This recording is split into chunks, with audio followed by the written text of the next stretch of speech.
Is that it? Mayor, how are you? Doing good.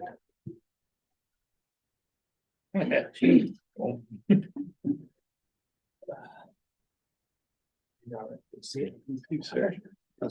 How's soccer going? Well, nobody showed up Thursday, nobody showed up on Tuesday, so let's see if I have. Oh. Yeah. Interesting. Oh, yeah. I recognize It's it summer. from looking at my internet. Oh, yeah. Still. Heard you Yeah, guys and around. everybody else we said. Yeah. Showed up. Somebody, Little Yeah. program. to do that. Back east. We did. I saw on your YouTube video. Yeah, that's right. I was watching. Oh, So excellent. we'll see who Good. shows up coming in August. And you're Pat, right? Yeah. I can only have Hey, practices. you? at the end of Are you July. ready? And then you're gonna wait till I'm gonna wait till it starts. starts school, yeah. Well, I get a week Do you not before like school it? starts. Could you get? I'm still learning. So it was like football. Yeah, you know- Yeah, sorry, yeah, cause I played. Well, in high school. Yeah. My kids are soccer. We're players. about- I was. Ah, there we go. Yes, we'd like to give it to people. I like it. Okay, There you yeah. It's like, oh, It's a good yeah. thing. It's fun. I'm very good car. My wife.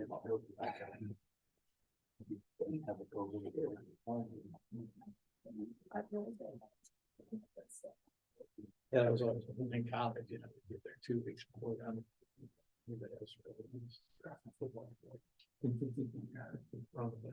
4 days back. I just, Mississippi. It was nice.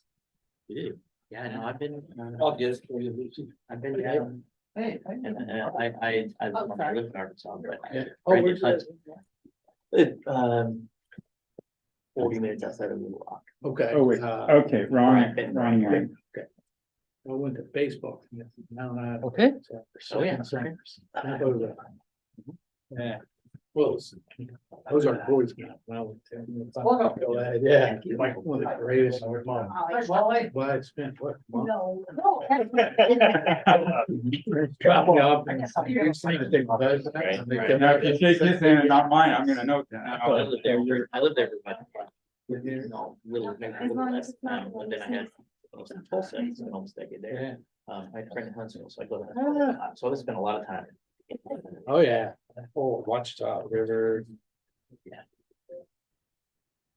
What do we do? Here.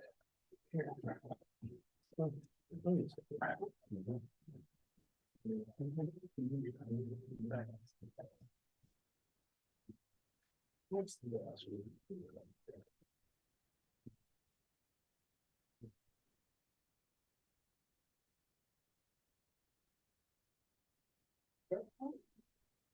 How are you? Just see. We're on. You want to talk? I just printed the agenda.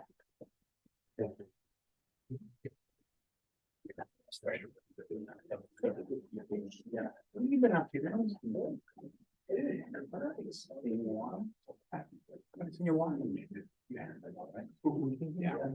Just a question of the timing.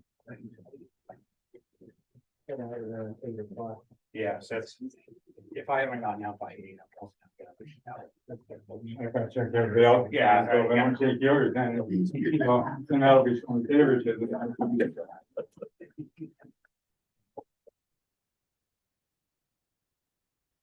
Even though my office is in front of the house, I really don't see people. They got my monitor. I miss out on a lot of. You're working all from home then, right? Yeah. Yeah. Nice.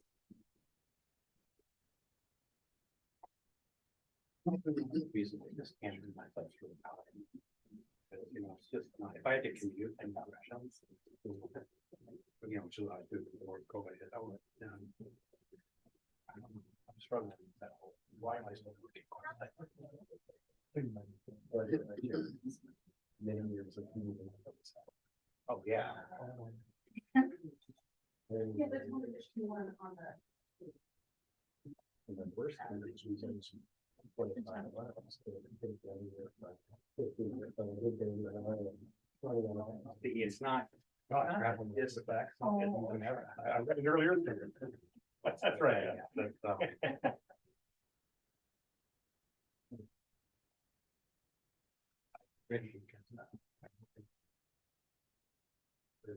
31st, okay. You make it from my door, 28 minutes. Make it to the week. Okay, that's not. I'm a software. I usually check the process.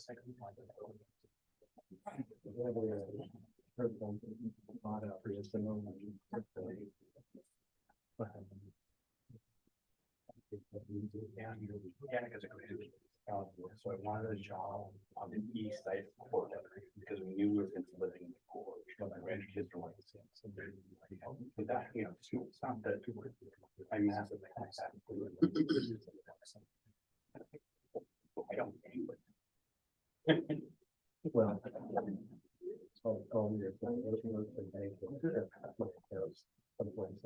That was.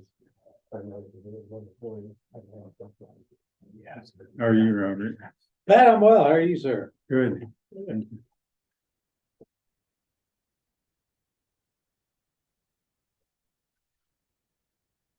Still doing soccer coaching? I am. You are. It is, we didn't have much participation so far, so we'll see what happens come the last week of August.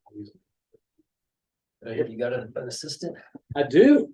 Awesome. Yeah, Karen Lecky's gonna help me out, which would be great. Yeah, yeah. Or first full week of practice, I'm on a 4-day trial in Clark County, so I'm like, yeah, that was Where do you practice at? Carson. Okay, up there at the Carson Field. Couple of years, you'll have more, you'll have some help, I think, people working their way up through, there's some of the travel teams, and then also just, so it's actually. Yeah, if I can get them not to keep coaching them the way they coach today, that'd be nice.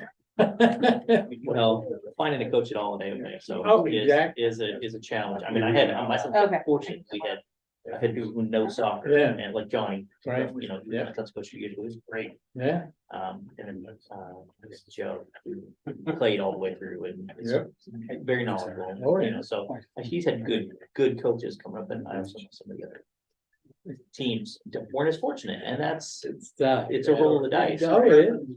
Soccer, do you still do it? And- I still do it. It starts back up again right around school. September. Yeah.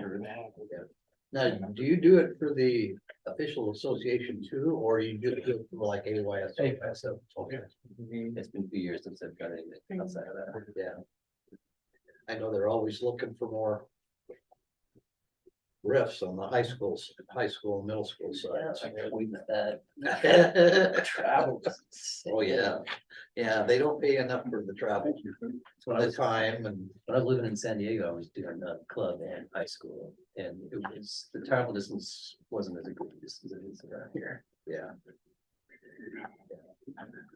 Don't say any sport around here, straight, you gotta go to Madras and Waco. Yeah. It's like, what do you do? Yeah. Yeah. Or up to, where did they go to this year for football? Up north. It went on, they don't. Alaska, yeah. Gee, Yeah, and it's the same thing, I was, when I was still playing, they're doing it even more sometimes now. Yeah.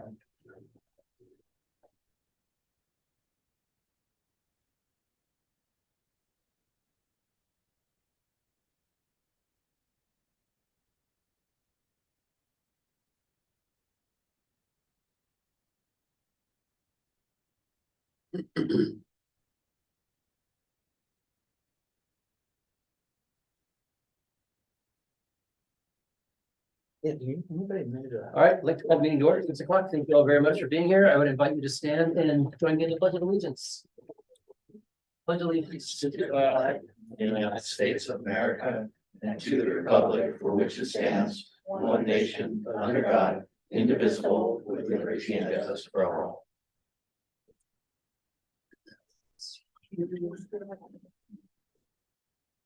All right, is there anything on, anybody signed up on the list down there, Ben? Yes, you did. All right, this is a moment for public comment. Thank you, Mary. And thank you, Mayor. Little shock, Dave. No. Mary Rapar Stevenson, a few comments. I really, really want all of the city council members to think about the feasibility of that part of the project. If you've been down at on 14, I've not seen more than maybe 7 people at any one time, and even less most times. It's totally unfeasible to have that project on Highway 14. We're not going to close Highway 14 for concerts and parking and other things. So please rethink this project. There are way more important things than we could be spending taxpayer money on. And this is taxpayer money. And that should be taken into account. The other thing, I want to invite you all to the candidates night tomorrow night, 6:30 at the Rock Creek Center, where we'll have the candidates for commissioner and for LD 17. So please come on down and ask some hard questions. And the Lasher project, I'm not quite sure if we'll see any pictures, but you know, one thing that's always really bugged me about that project is that, not that particular, but Lasher, that the townhomes were allowed to be built so close to the road that you cannot put a sidewalk on both sides of that road now. And that should not be allowed to happen anywhere. That you build so close to a road that a sidewalk isn't able to be put in. Also, when you have your agendas here, anything that is, I didn't notice anything starred for public comment. The Gorge Commission does this. If there's something where the public can comment, they star it so that we all know that we can comment on it at any time, the one that agenda is under discussion. So I would like to perhaps suggest that for future reference. And affordable housing, I'm hoping you're going to discuss it thoroughly tonight. I've written something about it in my candidate statement. And I think it's a very important issue, especially workforce housing. We want people to live in our community, not commute into our community to work. We're a community, and community means that we're all together working toward betterment for all of us. And having people live way away from their community is not good for our community. Thank you very much. Thank you, Mary. Anyone else?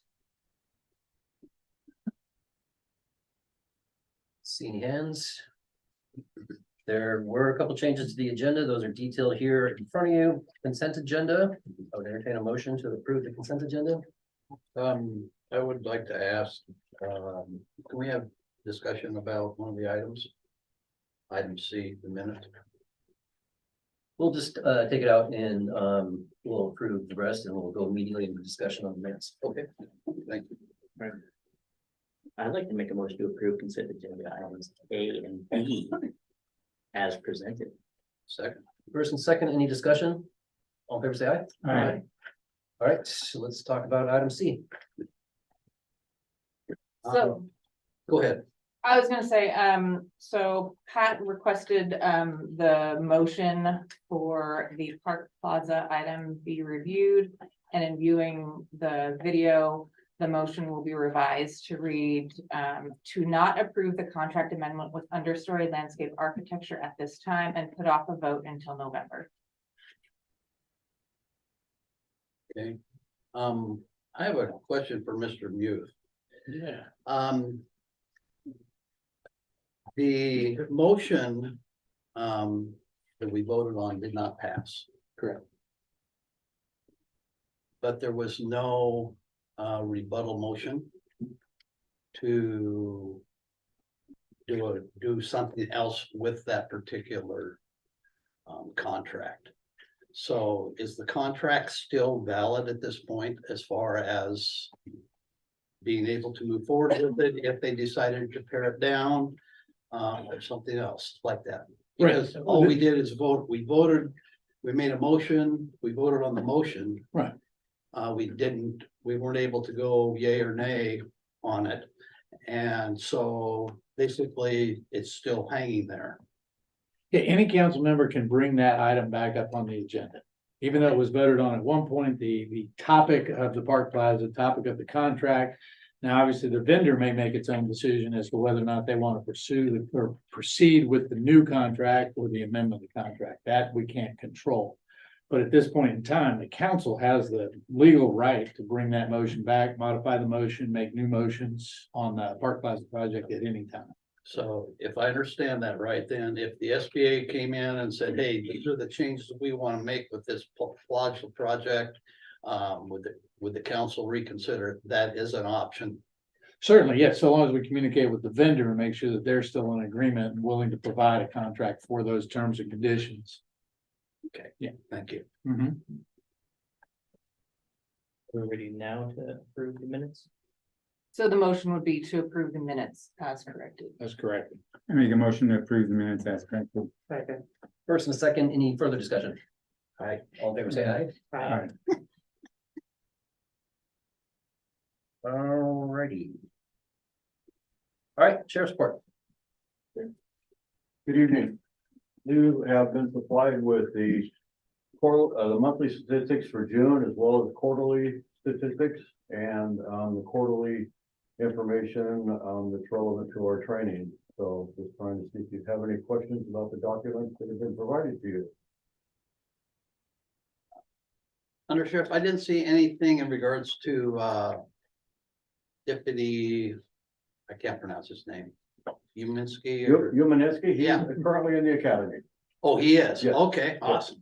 Yeah, he started, I'm gonna say the first of the month, maybe first week of the month, but he's in the academy currently. And we have one or two on FTO right now. I was talking about that today. We had 4 in the academy. They're all 4 out now. The first group that came out, one of them went off FTO yesterday. The other one has 2 more days on FTO and then he'll be on his own. And then we'll have 2 more that are still on FTO, probably for the next month and a half. Okay. And then we are currently still trying to basically fill the North County position, so we've opened that up and gonna be doing some backgrounds on a couple more candidates, and once we get through that process, we'll be full staff. Wonderful. Have you heard anything more about 25 road opening up with the Forest Service? Have you heard anything I about that? have, right now, that's kind of being on hold, and I don't think that's gonna happen this year. They're currently working on the 90 road, trying to do some repair between Swift and Swift Camp, or the powerhouse in Swift Camp.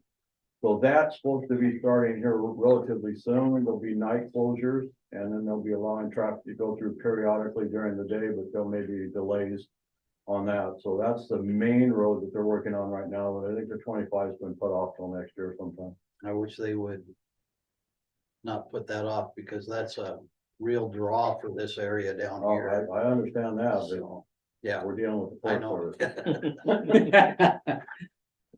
Thank you, Under Sheriff. All right, anything else? All right, thank you. Thanks. Thank you. Thank you. All right, the Skamania County Commissioners, Board of Commissioners has asked to meet with City Council regarding the Park Plaza project, so we would like to find some potential dates.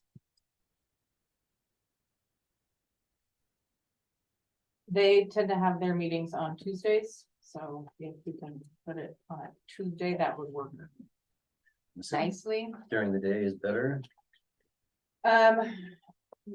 During the day or evening. What time do they, I mean, They meet at 9:30, but it's. right, yeah. There's nothing, nobody they- ever goes to 9:30 except for I think. Right, exactly. So, and they kind of tend to meet throughout the day. Yeah. And if they have some public hearings, sometimes depending on the topic, they'll meet in the afternoon or in the evenings. So, and when we've had our joint meetings, we've had them in the evening. That's what I thought. So. It'd be better for me if it was after 3 o'clock. Yeah. Yeah, After what? After 4 o'clock, Okay. like, Right. just, I mean, I live close enough, I can get there right after work, but it'd be awesome if I could finish my day. Tuesdays are good for me. Yeah, and I don't think that I have anything booked up Tuesday wise. How about Thursday, the 30th, Tuesday, the 30th? I can ask, and if there are other dates, If Tuesdays work best, I mean, my Tuesdays. are there any? Up until school Did starts. they ask for a date in here? They did No, not. they didn't. They just asked to meet.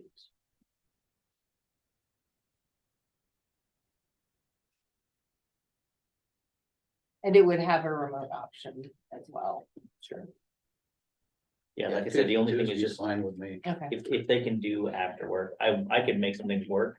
If it was the only time we could meet is in the morning or whatever. so is there so you said after 4 works for you? Yeah, Or, Cause 4 o'clock's when I get off, so I Okay. mean, you know, 4:30 so 4:30. would be ideal, because I can eat before I come home. Nobody So- wants me Is without. anyone else? It looks like the only Tuesday that I can't do is the 13th of August. I'm in town for the rest till school starts, so I have no issues. Okay.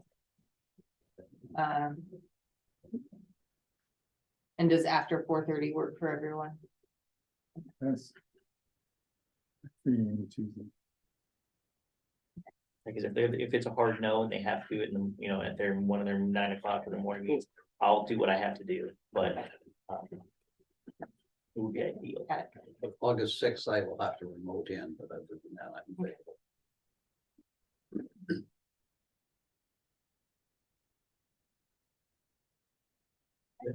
All right, Ben? Now with that, one quick question. So where would we be meeting here or county? I mean, it doesn't I matter to me. talked with. So, Lisa yeah, to so see.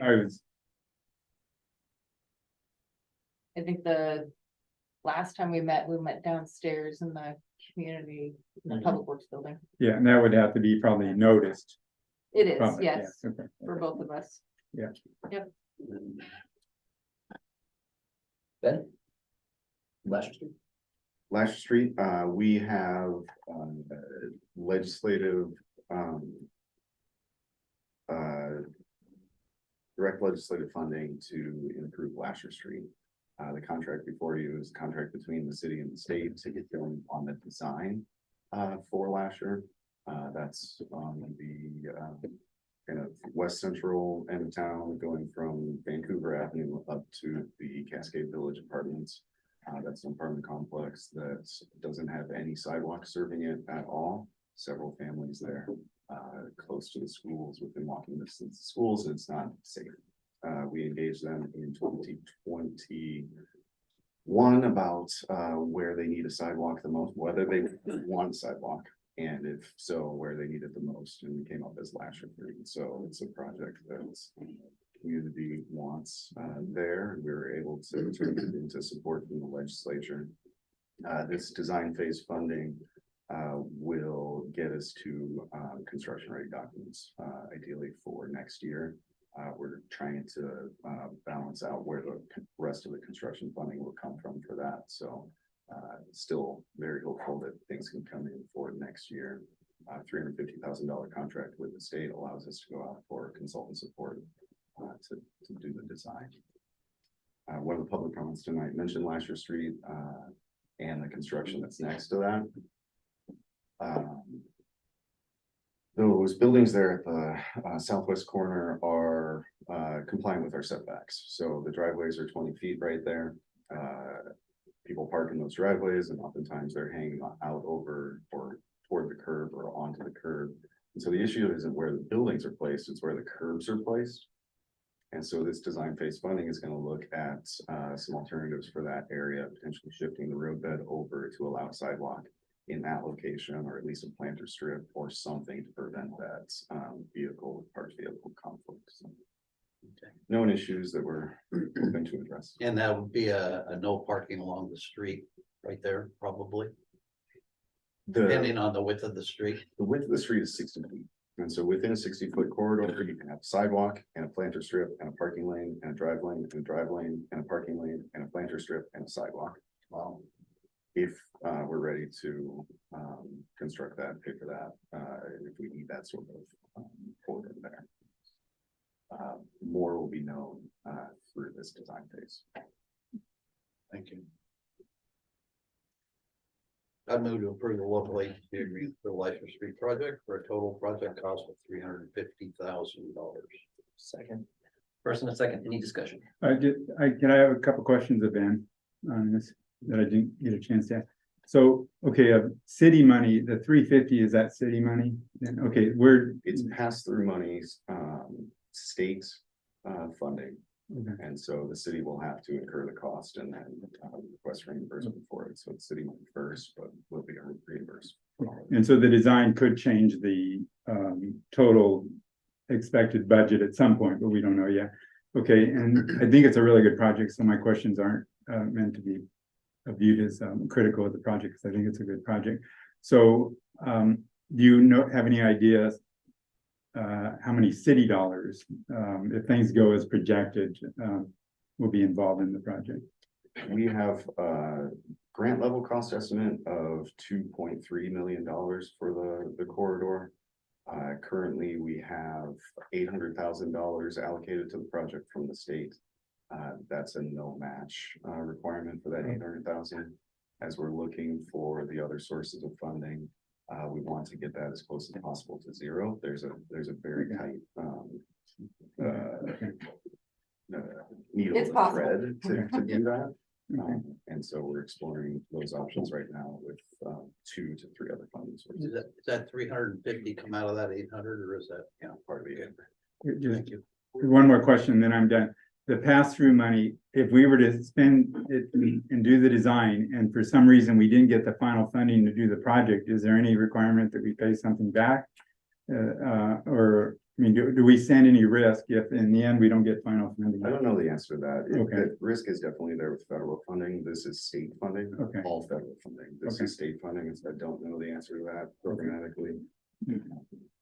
Okay. What's the grant? It's legislative direct funding through the multimodal account, Through which one? multimodal MMA. Thank you. There's no further discussion. All in favor, say aye.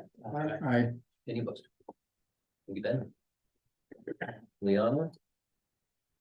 So generally, we've moved the meeting in August to avoid conflict with the fair. August 8th doesn't work either, so. But it doesn't have to stay on Thursday. But it doesn't have to stay on Thursday, no. So, I mean, the question is what date do we want to change it to, or do we even want to change it? I would prefer earlier in the month rather than 27th. Fair, earlier this week, 'cause we have okay, Yeah, fair is the week of the 12th. 14th. okay, ordinarily, right now, if nothing were changed, the meeting, it would be what date? The 15th, right? Yep. Okay, the 15th, not the 20th, okay. But we already have a workshop scheduled for the 22nd. Yeah, 7th? works for me. What day of the week is that? I mean, that's Wednesday. That's a Wednesday. Wednesday. sure. Why not? So we're talking what day again in August? 7. August 7th. August Wednesday, 7th? August 7th for regular. Well, a For our rescheduled August regular meeting. Scheduled regular council meeting. Okay, well, I'll have to remove it. Are you on vacation? I am in Yellowstone, Oh, good for you. Okay. Yeah. checking out the. I was gonna say, I'm just sure you can- Internet in Yellowstone? Yeah. Yes. Oh. If I am at my unit. Not out fly fishing.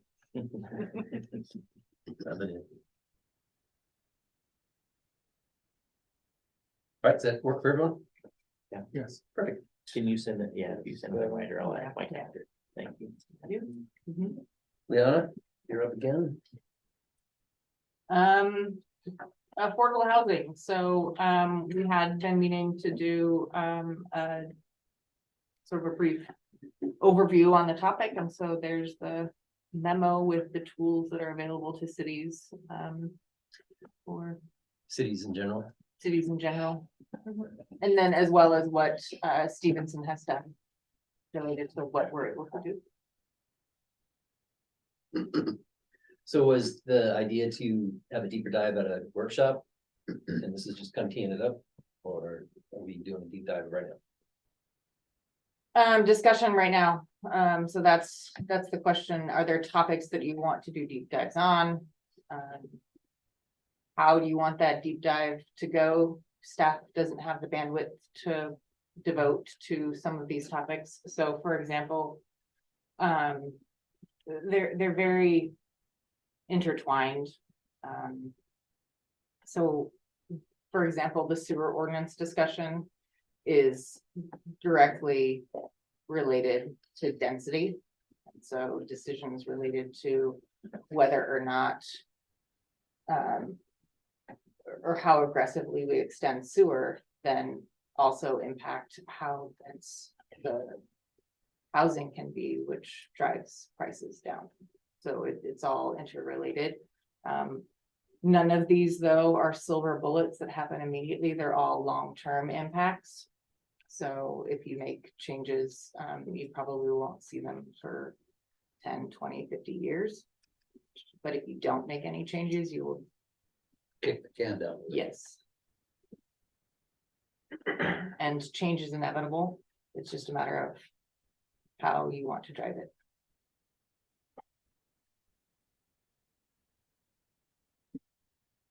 Yeah, you're looking at me. I'm No, looking at you. because I didn't want to interrupt you if you were gonna say something. Leanna, you had put a link in there to, I'm not gonna ask you a bunch of questions, but I was gonna compliment you on your link to MRSC because they had a lot of good resources there. And as I was looking through those resources and trying to read up in preparation for this meeting, it reminded me of something that I heard Charlie Hale say at one of his first planning commission meetings when he was put on the planning commission. And he has quite a bit of experience in affordable housing, having been the mayor of Portland and dealt with this issue on a pretty big level all the time. And one of the things he said when this came up was that public-private partnerships were the way to go because most cities did not have the bandwidth to handle it on their own. And that's evidenced by the fact that we, like a lot of small jurisdictions, have been using that term and saying, oh, we're going to do something for years and years, and nothing concrete seems to get done. So I think he was right. So all I'm saying is just as one council member here, that I'm going to continue to study what MRSC says in terms of those public-private partnerships, because they'll come in, and you said it yourself in the meeting, the bandwidth of the staff and even the bandwidth of the council, to where those entities can come in and we can work with them, and they take some of the risk and have the expertise, and they're nonprofit to begin with, a lot of them.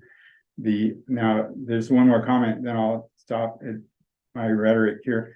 But when I talk to citizens about their resistance to things that they view as affordable housing, they have an image in their mind of what affordable housing is, but it doesn't have to be that image. So whatever we do, I would think would require good communication with the public to say, whatever negative image you have in your head, we can do things a different way.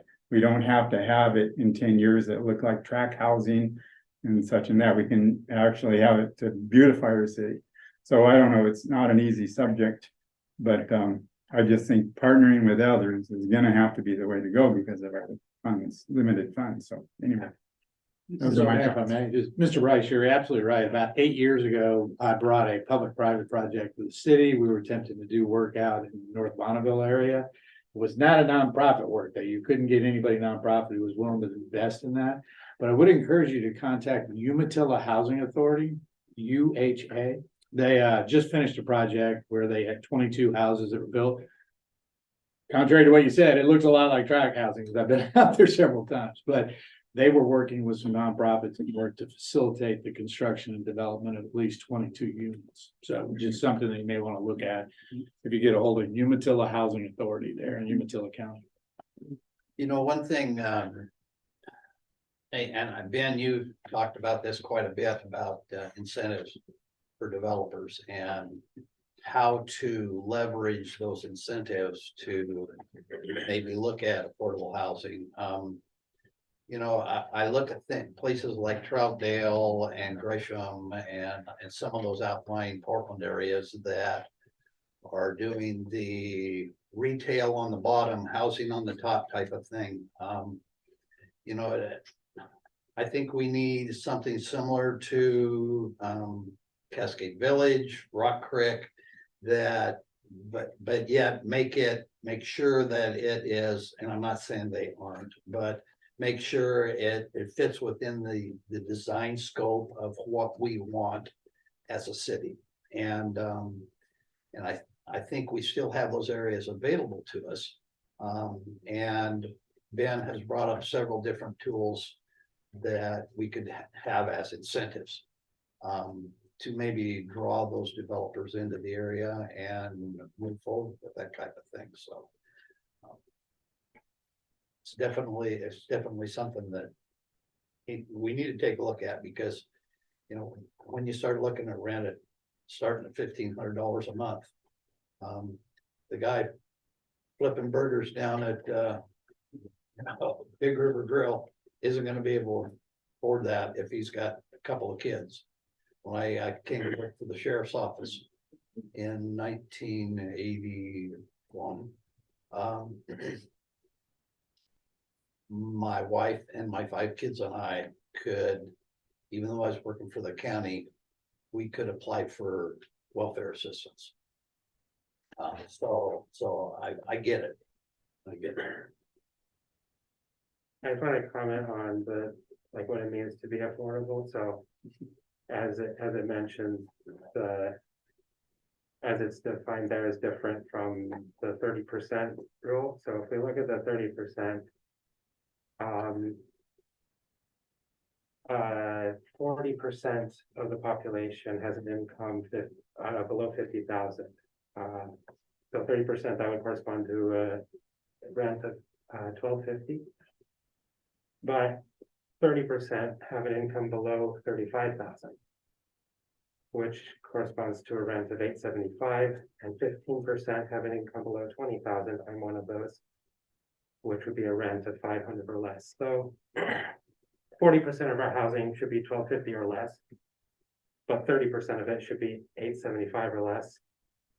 15% of it should be 500 or less, or, you know, the low-income housing that's based on income. So the issue becomes, how do we convince developers to come in, and what incentives can we provide from a governmental agency, or point them in the directions of where they can get additional revenues streams to offset the cost of what housing is going to cost them to provide. And that's the tough part. Because for somebody to come in with money to build units and to say, well, you can only charge $500 a month, when just their property taxes alone to have the buildings there. And That's why it has to be nonprofit. what's that? That's why it has to be nonprofit. Yeah. Well, however the numbers would work, I remember a case, and Leona probably remembers it well, that came before this house, this counts, not these particular people on the council, but came before the Stevenson City Council of a developer down on Vancouver Avenue, and the neighbors, of course, organized, and they didn't like that at all. And Leona was only using the only tools in her toolbox, which was to give subsidies or rebates or credits for, or whatever you want to call them, of lowering sewer bills and stuff like that. And Well, it's a connection fee. yeah. That's the only thing. I was here Yeah. too. So Sitting right there over there. yeah, and I think one of the things that one of the ways, and who knows if that could have ever been resolved or the neighbors are happy, but one of the things I've learned is if somebody, before they come to the council, let's say we were going to offer those tools again and say, well, we'll give you this rebate here. If there's been a discussion with the neighborhood, and this sounds Pollyannish, but if there's been a discussion with the neighborhoods in advance to where they're on board, and that's a long, arduous process. But what I've learned, if you go to neighbors and you say, hey, you know, typically the public says on surveys that they're in favor of this, A, B, and C. And usually on surveys, until it's in my neighborhood, they are in favor. So if we were to do something like that in your neighborhood, where do you think we should do it? Here's your vacant lots. What would you find acceptable in your neighborhood? And most of the time it's going to be design, how it looks, and say, well, in other words, to negotiate actually with the neighbors in advance and see if you could come up with a design that where you would not have the opposition in advance. And I know some communities have done that successfully, but it's hard work. And so a lot of people don't want to do that, but then that project was met with a lot of resistance. And I'm not saying that developer chose not to do that. They probably didn't even think of it or know how to go about that. I know from talking to the neighbors back then that they didn't even know. I said to some of the neighbors, I said, well, have you ever thought of going and talking to the developer? I mean, you can go talk to them. And they'll say, oh, I can't do that. Well, you're a person, they're a person, you can go negotiate with them. Well, I don't have any authority. Well, you're a person, you can go talk to them. They didn't even have, the neighbors didn't even have any empowerment in their mind that they could actually go and say, hey, here's my opinion, I'll support your project if you'll do A, B, and C. But the neighbors do have that right to do that. So there can be those dialogues there that take place in order to lower resistance. I don't think the design is the biggest issue there. Yeah. I think they have an idea of the type of people who are gonna live there. Yeah. And that could be true. And then that discussion comes out during those conversations versus the idea of getting shot down, a visceral reaction. You know, Yeah, that was an interesting. Yeah. Take on that. Because I know and have known for a long time, some of the people who were. Not in my backyard on that project. yeah, and I wasn't, I'm just saying, Yeah. it. Surprises me. Sometimes when the discussion is, that's a great idea as long as it's, but not next to where I am. Yeah, That'd not be my awesome if it was over there, Not my neighborhood. but not, well, you don't know that I've lived here for X amount of years and we don't have more than, whatever the discussion was, that was frustrating, and that was before I was on the council. That was a little frustrating. The things that came out during that discussion were against what everybody says. They want more affordable housing. They want it to be accessible. And then as long as it's not accessible next to me is fine. And so that either one of those, yeah, maybe it's education, maybe it's talking to those people, to the people who aren't beforehand. I don't know, but that was that specific instance kind of rubbed me the wrong way. So. well, I'll just say one more thing and then I'll be quiet on that issue. One of the things, I mean, those are tough discussions, but if they don't happen, then projects can fail. But one of the things is when you can get those discussions and give the neighbors a say in things, you can then, especially if you have if you got a couple of them that are skilled in negotiations, you can say, well, I hear A, B, C, and D, but so how would you do it if you were in charge? And then you can force that discussion of people that ordinarily might be opposed. I'm just trying to say is you just have to try to break through that, or the choice is what happened there. I mean, it's hard work. Absolutely. And I'm just saying, if we're gonna use local tools. Oh, I'm not opposed to any of what you're saying. No, I'm It's just hard work. That's why I'm just, Is there a suggestion that for a city policy or city action or? So let me jump in real Yeah. quick before we dive down that path, Ben. So I think it's an interesting, or it's an important differentiation, as Liana laid out at the beginning of the memo, the difference between capital A affordable and lowercase a affordable. So, and there is a difference between the type of housing and what the model is for the capital A and the lower A. Someone, for an economy like ours that's based on hospitality, the workers can't find a place to live. And if they can't necessarily afford it. The other problem that we're up against is that gentrification is rampant. That battle was lost long ago. We have such a limited amount of buildable land. The model for putting in an expensive home is way more attractive than putting in lower rent apartments. Luckily, we have at least one contractor here, builder here, that likes that model. It works for him. Buy the land, put in decent sized townhomes, make it attainable for those that need it, maintain ownership of the property, and then keep that revenue stream going. So that's a model that would be great if we could find some tools to encourage with the limited amount of space that we have left. Speaking of space that we have left, that could be part of the discussion when we start really leaning into annexation. We're quickly running out of room here in the center of town. So that should be part of our annexation discussions and the zoning that goes along with it. We've already had in-depth conversation on infrastructure. We all know all the moving pieces that go into that. The governor came to visit, I don't know, a year and a half ago and invited mayors from around and said, I'm going to propose X amount of millions of dollars to the legislature to encourage and to improve our attainable and affordable housing. With the caveat that he didn't think he was gonna get half of it, and then really didn't understand what the exact plan was, but I can tell just by going around the room, we're not the only city that's dealing with it, and we are all just kind of struggling with what can we do as a city, but what is there tools that would be easier to manage in a larger group?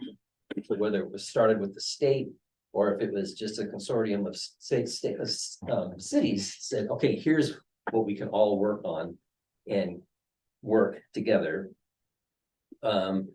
As far as space, annexation is one option. Another part is there's a lot of open space in Carson, but it still comes back to infrastructure. And that's what I told the governor is, if you know, what can we do for you at the city level as well? Infrastructure is the very first hurdle. Where are we gonna put these homes?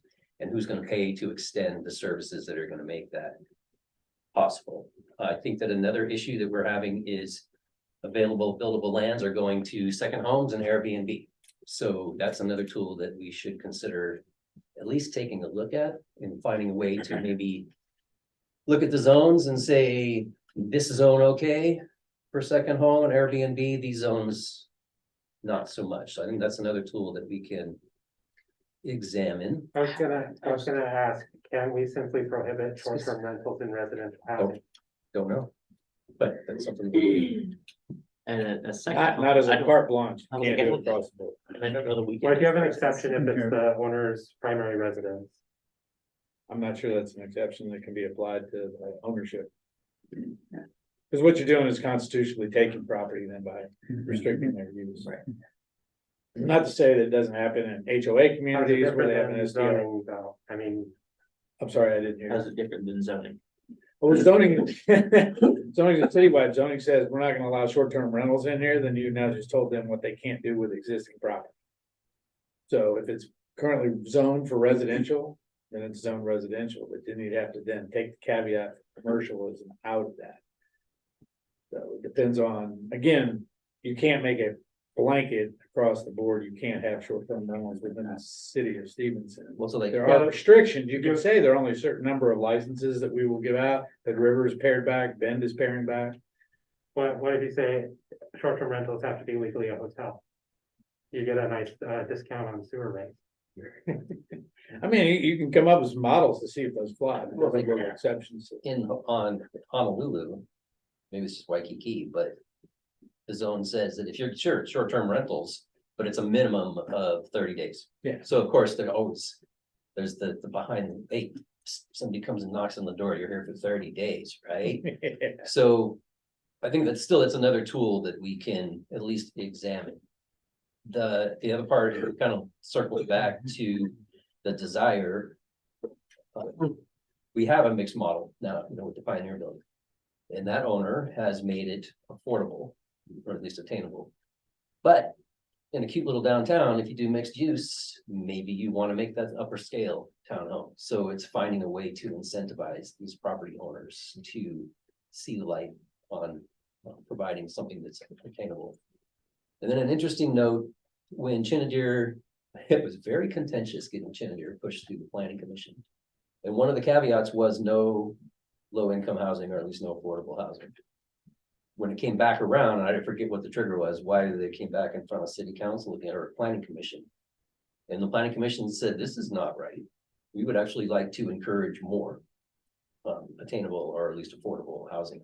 Obviously nothing really came of that, but it's another way to find a way to make it desirable, something that developers, property owners would find amenable, so that we can continue to work towards something that will work for those that need. I wanted to bring up when we have having a realignment, because we were talking about the city acquiring that land. So if we do that, could we perhaps plan to partner with a nonprofit and reserve that land for affordable housing? Which land? I'm sorry. Columbia Yeah, realignment, realignment. Dennis, So, I think, Lucy has hit on it. we also have to fight the stigma of what brings in quote unquote affordable housing. Because there is that stigma out there. And, how do we change that vision of, society is screwed up. I'm sorry, but, Did you just figure that out? I'm sorry.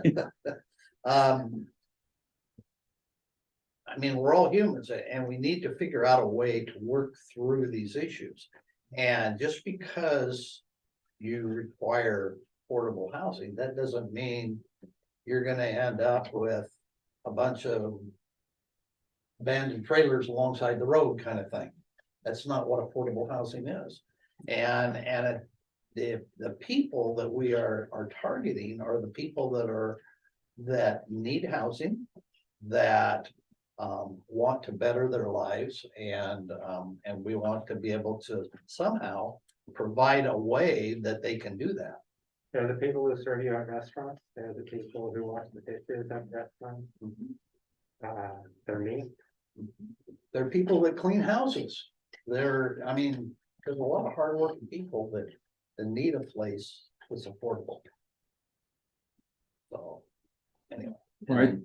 Go ahead, Ben. So Dave, I think you also hit on it when you mentioned like Troutdale. I don't know, when you drive through Troutdale, I don't know what, the shops and housing on top, Fact is if you do it properly, or one would think if the design standards are such to where someone driving by wouldn't think, oh, that's affordable housing or that's, and so it's your design standards and how it looks would go a long ways to getting rid of that stigma. And I would argue, we know some of the biggest cost in housing is the size of it. And like now, we're gonna be building a home, where, it's 500 square feet. We go from 2,700 to 500. You know what? We lived in less than that. So we're really looking forward to it. But I tell you, it's a lot cheaper. Okay, so small. I've always been mystified why people that didn't have a lot of money couldn't have beautiful small places, the same as they deserve beautiful small places too. So you can make places beautiful and beautiful to the people that ordinarily maybe have thoughts that they shouldn't have. If they drive by and it improves the neighborhood versus detracts from the neighborhood. I think that's part of it. The battle is have it look nice. Yeah. And everybody deserves that. The people that live in those neighborhoods deserve it, and so do the people that live in those houses. Yeah. All right, Ben, you were gonna tease some ideas. Well, I think that's the challenge for all of it. The discussion's there, the intent is there to provide for our community and our community's needs. Are there specific policies that the city should be adopting? The example I was gonna give is there's a neighborhood association model that exists in the larger communities where there are existing neighborhood associations that are ready to have the discussions with the developers, and the cities there, the jurisdictions, invite them to pre-application meetings. And so all the city departments are there at the pre-application meeting, running through, the neighborhood is hearing what the project is and what the project will, the project's approval will entail, and it provides them an opportunity to comment later on or to engage those developers outside of the city neighbors. What city actions do you want to see to facilitate what you're talking about? In other words, throw you a bone. No, maybe don't. Would be the best bonus. Don't throw him anything to add to his workload. And I'm not being facetious. I'm being serious. This is the first discussion. Well, it's such a tough question because we know there's tools out there, but we haven't seen them or heard of them. So even if it's start with 20 and say no, maybe. Yeah. So, You may have hit on it, Mr. Mayor, and that is, you mentioned annexation.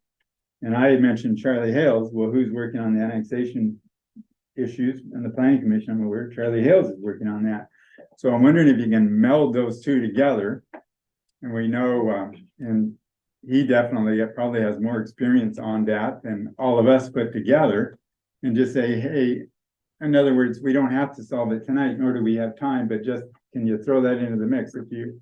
In other words, we seek, I'm not trying to put something else on the planning commission, but can we seek the guidance of somebody like him that has been through this? And it seems he's already working on one of the tools in the toolbox, which is annexation. So is there a way to blend? I don't know. That the policy discussion about annexation was put on hold as you guys have been working out the sewer issue, that infrastructure issue. So, you know, broadly, city limits is this big, your sewer system is this big. You've said that you're not gonna compel people in this area to extend sewer. That needs to be a city function. In order for sewer to be available to serve those areas outside of the city that might bring the density or the type of housing projects that you're talking about, that sewer needs to be extended. And so it's another example of how that's program that you're developing for sewer doesn't really connect to the program that you might want to develop for affordability or attainability.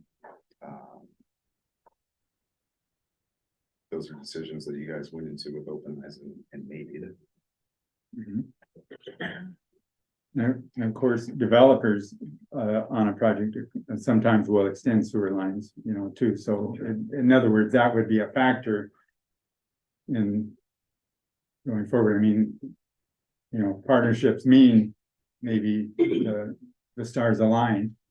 And I guess I would encourage us to make sure that we have things in place that allow developers to be able to come in and I don't want to say quickly, but that be able to move project through. In other words, reduce the bureaucracy if there is bureaucracy, reduce that, and so that we can, because these developers are sitting on money. And the longer they sit on the money, the more they have to pay in interest. And so what they're wanting to do is they're wanting to come in and get the development done and start getting a revenue stream back. And if the longer they have to wait to wade through the bureaucracy, my brother went through this down in Clark County. The longer you have to wait to go through bureaucracy to get something done, it costs you more money. And it raises the cost of the project, which in turn, to get the revenue stream back, they have to raise the price of the units. I would just encourage us as a council to make sure that the planning commission, Ben as the planner, you know, or whoever's reviewing building permits, those kinds of things, that we have those things streamlined so that we're adequately able to move things through in a reasonable manner. So would you think that having pre-approved building plans would be a good idea in everything? Well, If for example, you are planning development and maybe you already have the plans for what you want to put on there building wise. So take those, again, Ben, I don't know what the process is, but maybe getting the approval on those building plans first, so that as the process goes through for the development of the land itself, once that is approved, then you already have your plans approved for the buildings and you can immediately start construction, rather than now waiting for the buildings to be approved and so on. And I don't know what those processes are. This has got a little bit of different model. So this would be something like for if you're thinking about it as an ADU, a property owner comes in and say, hey, I'd like to do an ADU.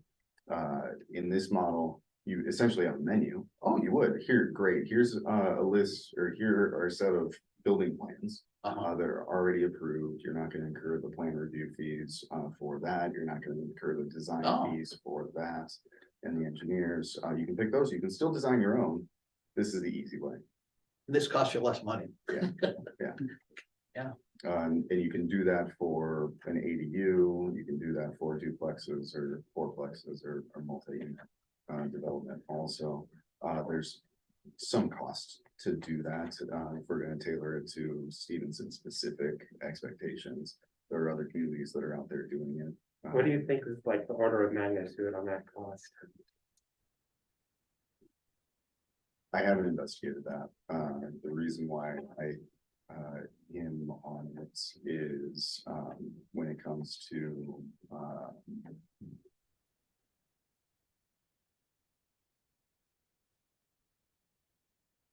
engineers, architects don't like to put their stamp on something that anybody can use because their business model is To make money each time. To make money on that plan, each time. yeah. And so I don't know whether you pay a premium for that, to be honest. The city of West Sanders. So I've been thinking about this idea of including the community or at least the neighborhood as some of these projects pop up. But then as we witnessed the last time, we had a developer come in asking for forgiveness on SDC charges. Just the public itself wasn't ready to, they weren't accepting of the idea.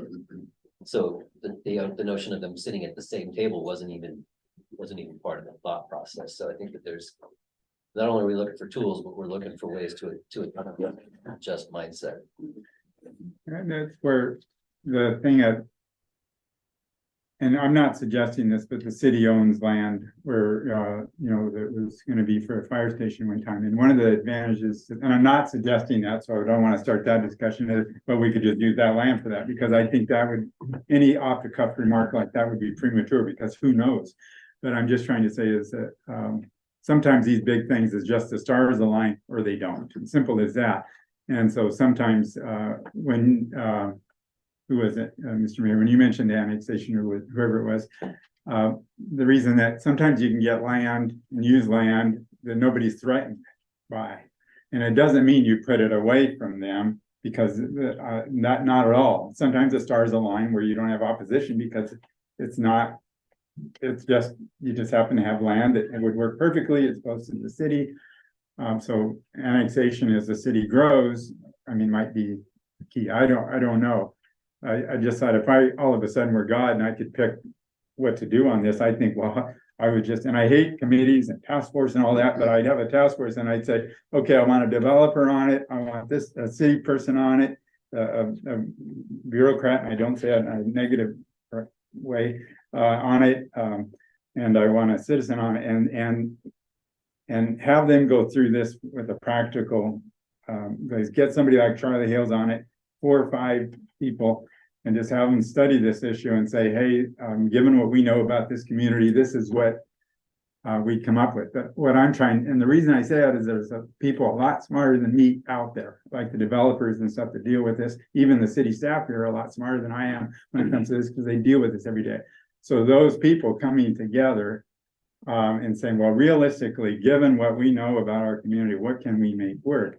And you know, and even the reason a lot of developers will say, one of the criticisms I heard about Stevenson, and to be fair, maybe it's true of any jurisdiction you go to, they say it's so bureaucratic. I don't even want to do business there. Well, that's why having a developer involved. What would make it easier for you to come here, you know, and have them at the table and hash it out? And the reason I don't is because of this, this, and this. Well, can we fix that? Yes or no? Well, what we need to do is, rather than saying, no, you can't, how do we make it work? Mhm. How do we make it work? No matter what the project is, okay, you've got these hurdles, but now how do we make it work? What, and Ben has been really good about talking about, you know, mitigation of this or changing that, or, you know, to allow people to take their ideas and move with them, as opposed to saying, no, you can't do that because this is what it says. So, Yeah. thank you for that. Yes. So Liana, Ben, what kind of, are you looking for direction? Just waiting for, trying to just get this discussion started? What would be a successful adventure tonight? Like, what were you guys looking for? Start the discussion and see if council wanted any action to be taken. know what I'd like to do, and, this is just me thinking outside the box, but I'd like to pull in some developers. And sit down with them and talk with them about. How do we? Mr. Cox, how many do you want? I mean, that's the majority of my clients, and they've all said, there's not a project in Stevenson that works. Okay, Where the fire hall is, too small to put apartments, willing to buy the roadway motel, they can slam those into apartments tomorrow, not willing to sell it. So again, my developers all stop short. It's not like every one of my clients I encourage, please come out and look at our community, tell me what you can do to build us a set of apartments. Tried to put them in North Bonneville, same problem. so I guess, Robert, I would say, I would like to sit down with them. And hear what their concerns are, hear what is not working. And say what will work, or how do we change it? Yeah. Because if we don't change it, we're gonna have the same thing 5 years down the road, 10 years. It was already a huge problem 10 years ago. Yeah, so, What type of developer? Yeah, I was thinking the same thing, but because I don't know. Tinder developer is different than like what, Right, there are multiple, Mackenzie's working yeah, it on was like McKinsey versus some of your, like, you McKinsey's- know what I'm saying, there's. Yeah. You know, smaller versus doing a Chenadier, that's a different development stage than putting in 2 townhomes. Well, So what are we, what do What you? do we have available, I guess? I'm open to anybody, but I would want to prioritize working with nonprofits and agencies Yeah. that do housing. Or developers that will work with nonprofits. It sounds like the biggest issue is finding the land for it, so maybe the priority is identifying the land and who's going to buy The it. developers, Those probably- already? Don't we have that? yeah, the developers probably already have. Did we So commission a one- study? One recent example is Mid-Columbia Cascade Housing Authority. they're two Cascade. different- No, Yeah. they're 2 different branches, but they do the same Columbia thing. and Columbia Cascade. Yeah, and so they're the agency, the nonprofit in our region that does this work. They're the ones that manage a couple of the housing units that are inside city limits. And they're the ones that help develop them. They recently were struggling with trying to develop something in Carson because it was all sewer and they couldn't get the building costs down. And that's a nonprofit that had the land. So again, you know, when you're talking about developers, you know, their goal is to make money. And so Yes. that's one of the challenges that we kind of come up against. Another challenge that the city has is within our strategic plan, this was ranked number 6. So what actions is our council willing to take to allow resources to be put to that ahead of items that they put as higher priority? It brings up a question that the county, we have some other entities that have the same problem. We have now the port, I know does a lot. I don't know if they do work in this area, but they're part of their mission statement is right, economic development. And we have the county. So this doesn't all rest with the city, right? And so is there I'm just saying, is there a way to work with other entities as well to where, because this, I mean, one thing it's pretty, I think we all knew before we even began this discussion that it's pretty complicated. Ben, Not easy. what was the study that we did in conjunction with the EDC and the county? and the city? Buildable lands and inventory, housing Lands. needs assessment. And so Isn't we that all right? identified, lands, they identified, changes to our zoning in order to address some of those housing needs. Some of those changes were implemented in our downtown area. When it came to, reconsidering configurations for, Upper Stevenson neighborhood areas, things stopped. People want Stevenson to stay Stevenson. You all express the same thing. So there's that conflict between change to accommodate the need that exists right now that's not being provided here. And addressing that need. And we aren't the only, I mean, like you said before, we're not the only municipality that runs through this. But I mean, even Nobody's like, figured even this problem out. close, like, you know, cause what, White Salmon, they had the society wanted to put. Housing for their employees there and they were, and it was like, no. Or, yeah, and they were like, no. So it just didn't happen. So I mean, even with land and. You know, the ability to do it, it's not always cut and dry. So it's a bigger. There's so many things. You all are at a disadvantage to really address this issue. I think Leon put it in the memo that a lot of those layers are based on federal taxation for income, state taxation for property, subsidies for mortgages, the banking industry practices. So those are the broad scale issues. As those are addressed, it'll be easier for your actions to have impact. Your task here is also made difficult by the statewide Growth Management Act. So we did a deep dive about that and how that left us with planning for wetlands and flooded areas, slopes, and critical areas. For those large and fast growing jurisdictions of the state, they have a mandate to do the housing needs analysis and then adopt policies that address those housing needs, and not just broadly, but by those economic strata that we see about also. We've got a segment of the community that's making less than 30% of the area median income. We need housing that's suitable for that, plus some fluff to allow change. So most jurisdictions in the state of Washington are grappling with that mandate and dealing with that. Part of that mandate puts responsibility on the county to say, you conduct the analysis, you work with the cities in your county to determine where that housing is going to go. And so the county has a leadership role in those jurisdictions. Skamania County isn't forced into that leadership role. Asking them to take that could be a harder push. Asking them to partner with us for the critical areas analysis wasn't successful. So that's the one mandate that we have, and saying, do you want to work together on the assessment here?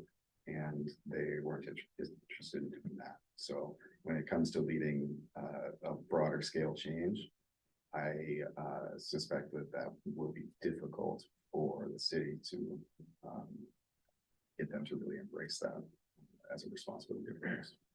I was at the Homeless Housing Council meeting yesterday, and I know Asa Lecky seems interested in actually tackling the problem, so I'm hopeful it might be better after November.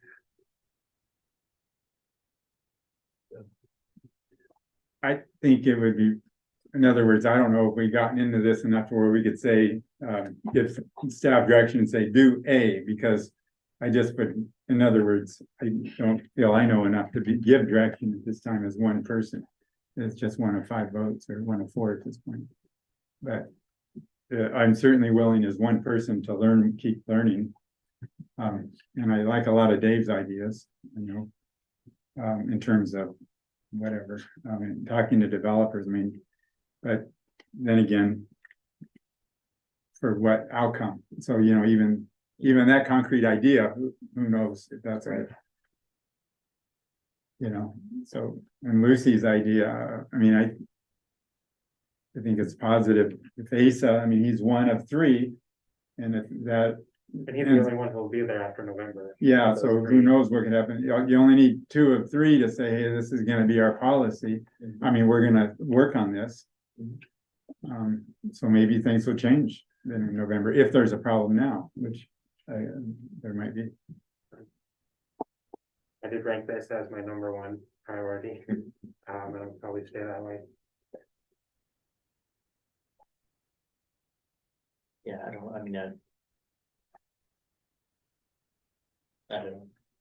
know that we have any like the city staff needs to spend more time looking at this piece of anything right now, but this is discussion. I'm gonna look more at some of the tools that are out there for sure at the city level. And I know it would be awesome to partner with the county, but if the county's not interested in partnering right now, we do need to wait and see who gets elected, because 2 of the 3 are changing, so. That, you know, again, our votes matter, because one of those 2 that's being elected is in our, you know, represents Stevenson, so. That's why tomorrow, you know, I encourage you to go talk to the candidates tomorrow. Well, it would be interesting to hear, you know, to Robert's point, it doesn't pencil out. So what's the part that's holding it back? And then if incentives make sense, what avenues can we pursue as far as incentives go? Legally or otherwise. Well, and then hopefully get some community support Nice, before, yes. before an assuming Yeah. developer comes in here and gets his head hit off, so. You know, on the community support, and I know we gotta go on to other topics, but I know it seems hard, but I mean, I've worked on things where some members of the community want to shut down that recycling center, and when you start dialogue, I mean, it's amazing what you can get done with communities. People will be intransient, but when you start getting in, if you really listen to them, when you say, hey, okay, that house A there, fine, a rich person come by house A, build a small house, you have no problem with that. Okay, but then we have somebody who isn't well financed, they're gonna build the same small affordable home, but you got a problem with that? What, you know, in the end, it's one home, one small home, one small home, one small duplex or one small duplex.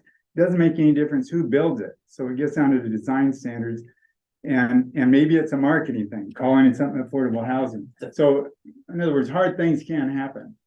The biggest friction point when a developer asks for forgiveness on SDC is someone going, okay, with props, this is what my utility bill was when I moved here. This is what it is now. We need money. Why are you giving them money? I'm paying, why am I paying for that?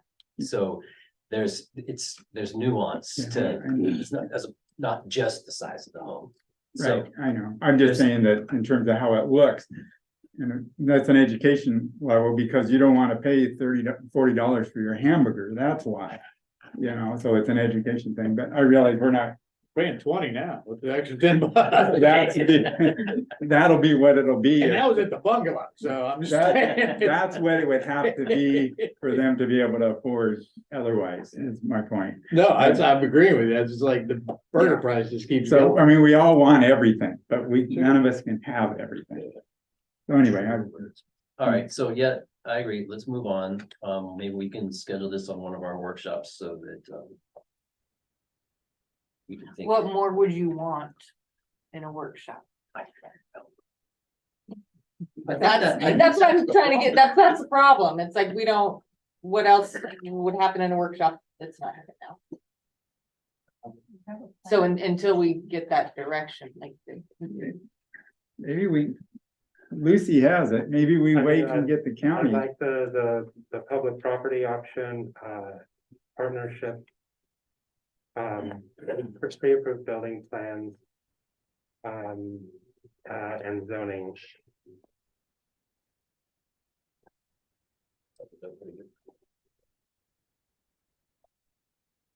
I think all of those would be good to pursue at some point. When appropriate. Okay. So after all of that, I got pre-approved building plans and zoning. Also, working on partnerships, with agencies and nonprofits, looking into public property or other ways to acquire property that could be used for that. Pre-approved building plan. Zoning, yeah.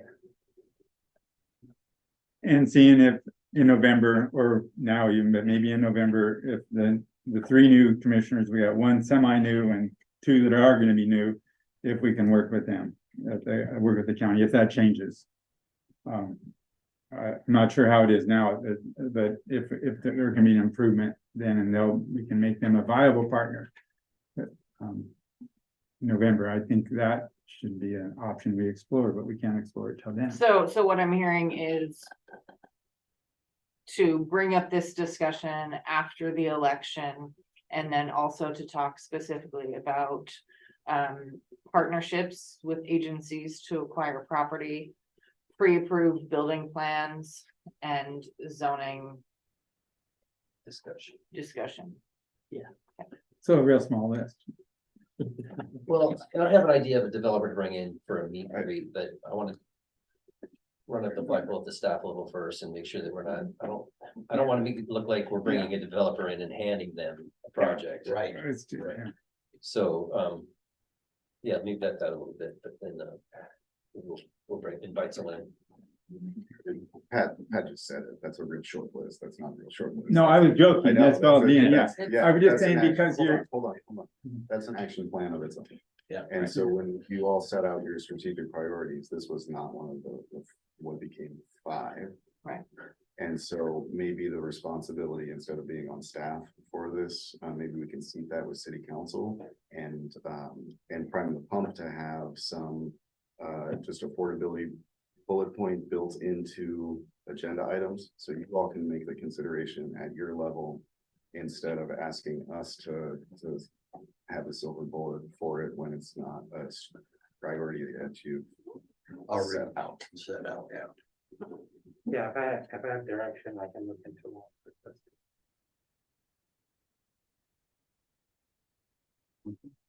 Well, this agenda item is kind of like, well, how do we get to the moon and back? And could you give us direction? So, you know, in other words, it's not an easy thing to fix.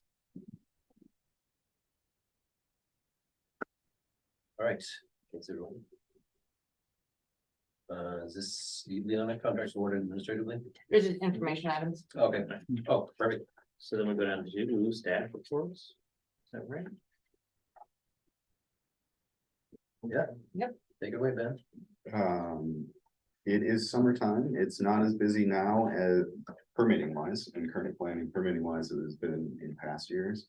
Much of that is that the lots in Hidden Ridge have been developed. And so there was a couple of years where we had 10 or so homes a year going in Hidden Ridge. Those are now constructed, families are living in them.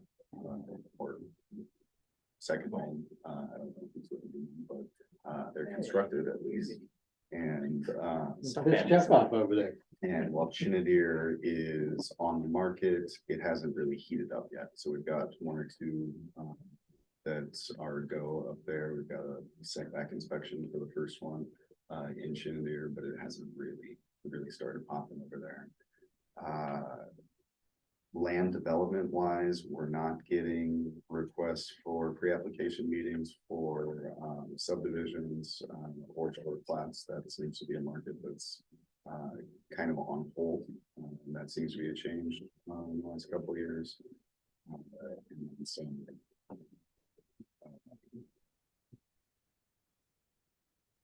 other small pre-application meetings that we're having for small developments. So none of those are going to address the housing needs or any strata of the housing needs right away. Future planning wise, the planning commission will look to restart the discussion on annexation after we get to a point where they understand what the city council's direction is for the sewer extension, the septic usage. Getting your direction on that. We're still collecting some more information to give you about the last draft and whether changes are appropriate to that or not. And then going out to the public with those changes for the previously version. So still a little bit on hold. They are ready to get that going once that infrastructure issue is addressed. They will be looking more at the parking and hopefully we can finalize that parking reports. Because it's one that I'm doing in-house and don't have consultants or don't have grants to support it, it goes to the back of the list or the back burner while we work on deadlines for other projects and where we have contracts for. So that is a frustration for me because I'm really excited to have that parking issue wrapped up. Grants wise, we are developing the scope of work for the undergrounding, the utility tree conflict avoidance plan. So undergrounding utility plan developing that scope of work with, the state, so much like the contract you got tonight for Lasher. There will be an agreement between the city and the state that will be on an agenda very soon. Is that with DNR? It's with DNR, correct, yep. We will be presenting for the West Waterfront pathway connection, that phase one of getting pedestrian pathway from that intersection with Russell where the pedestrian system ends to Rock Creek and Highway 14, that gap that's existed for more been identified as a gap for more than 40 years. So trying to figure that out. This will be the acquisition of easements through that area that will either work on that as a partnership with a developer, where they'll develop that if they are to do a shoreline permit for the development there. Or we can search for other funding sources to build that pathway system, but acquire the property first. That's a resource to use at a later date. So August is when that presentation is. I forget the decision date on that, but sometime in August. We wouldn't have access to those funds until mid-year next year. Working on the funding cocktail for Lasher. We've got the approval to do full design through you and through the state now. And so we're seeking those engineers to do that design, refine the concept and do the design. We are working with the Community Development Block Grant funds through the state. That's federal pass-through money for projects that primarily serve low to moderate income. This is one of the few that we've applied for at the city because most of our projects serve broader community. Our broader community isn't low to moderate income, so we're excluded from eligibility for most of what we do. This is an exception, and so we're going to try to get funds to go for the sidewalk on that. We'll also be applying for Transportation Improvement Board grant for that. So we're going to use that Complete Streets policy to be eligible for a grant fund that we weren't eligible for last month, and try to get that into the project too, to see if we can make something work up there. There are other sources that we'll explore if we're unsuccessful with those, but things seem to be coming together and crystallizing in my mind, and it becomes the decision of those funding agencies whether they wanted to vote a substantial portion of their budget to the Stevenson project or not. So we try to get it for free to the city and see where that leads. Quick question on the sewer issue. I know you indicated a couple times there were some legal things you were looking into before you went to the public. And it sounds like you're going to be coming back to the council before you go out to the public. When do you think you'll be coming back to the council? How long is it taking you? I've not heard what those legal issues are, and nor do you have to tell us now if you don't want to, but when will you be coming back to the council? Date unknown. So I know Robert's workload is his own workload. Something up late, Mr. Rice, I'll get you that. So, But I'm ready to be done with that. We started working on that as a project this time last year, and it's be completed so we can move on.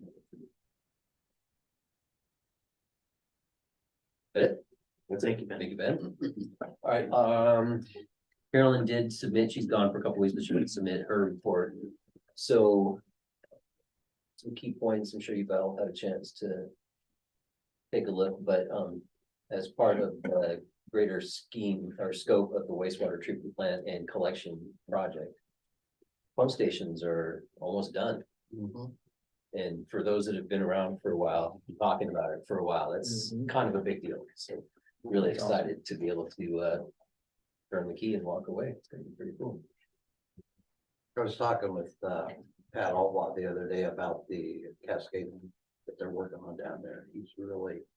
They're very pleased with how that whole process has worked and moving the entrance there and everything. And they're actually thinking about leaving the entrance right where it's at, because trucks can get in there easier to go around, so.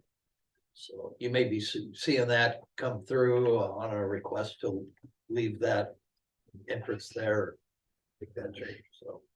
But he was really, really grateful for the way those guys are working down there, so.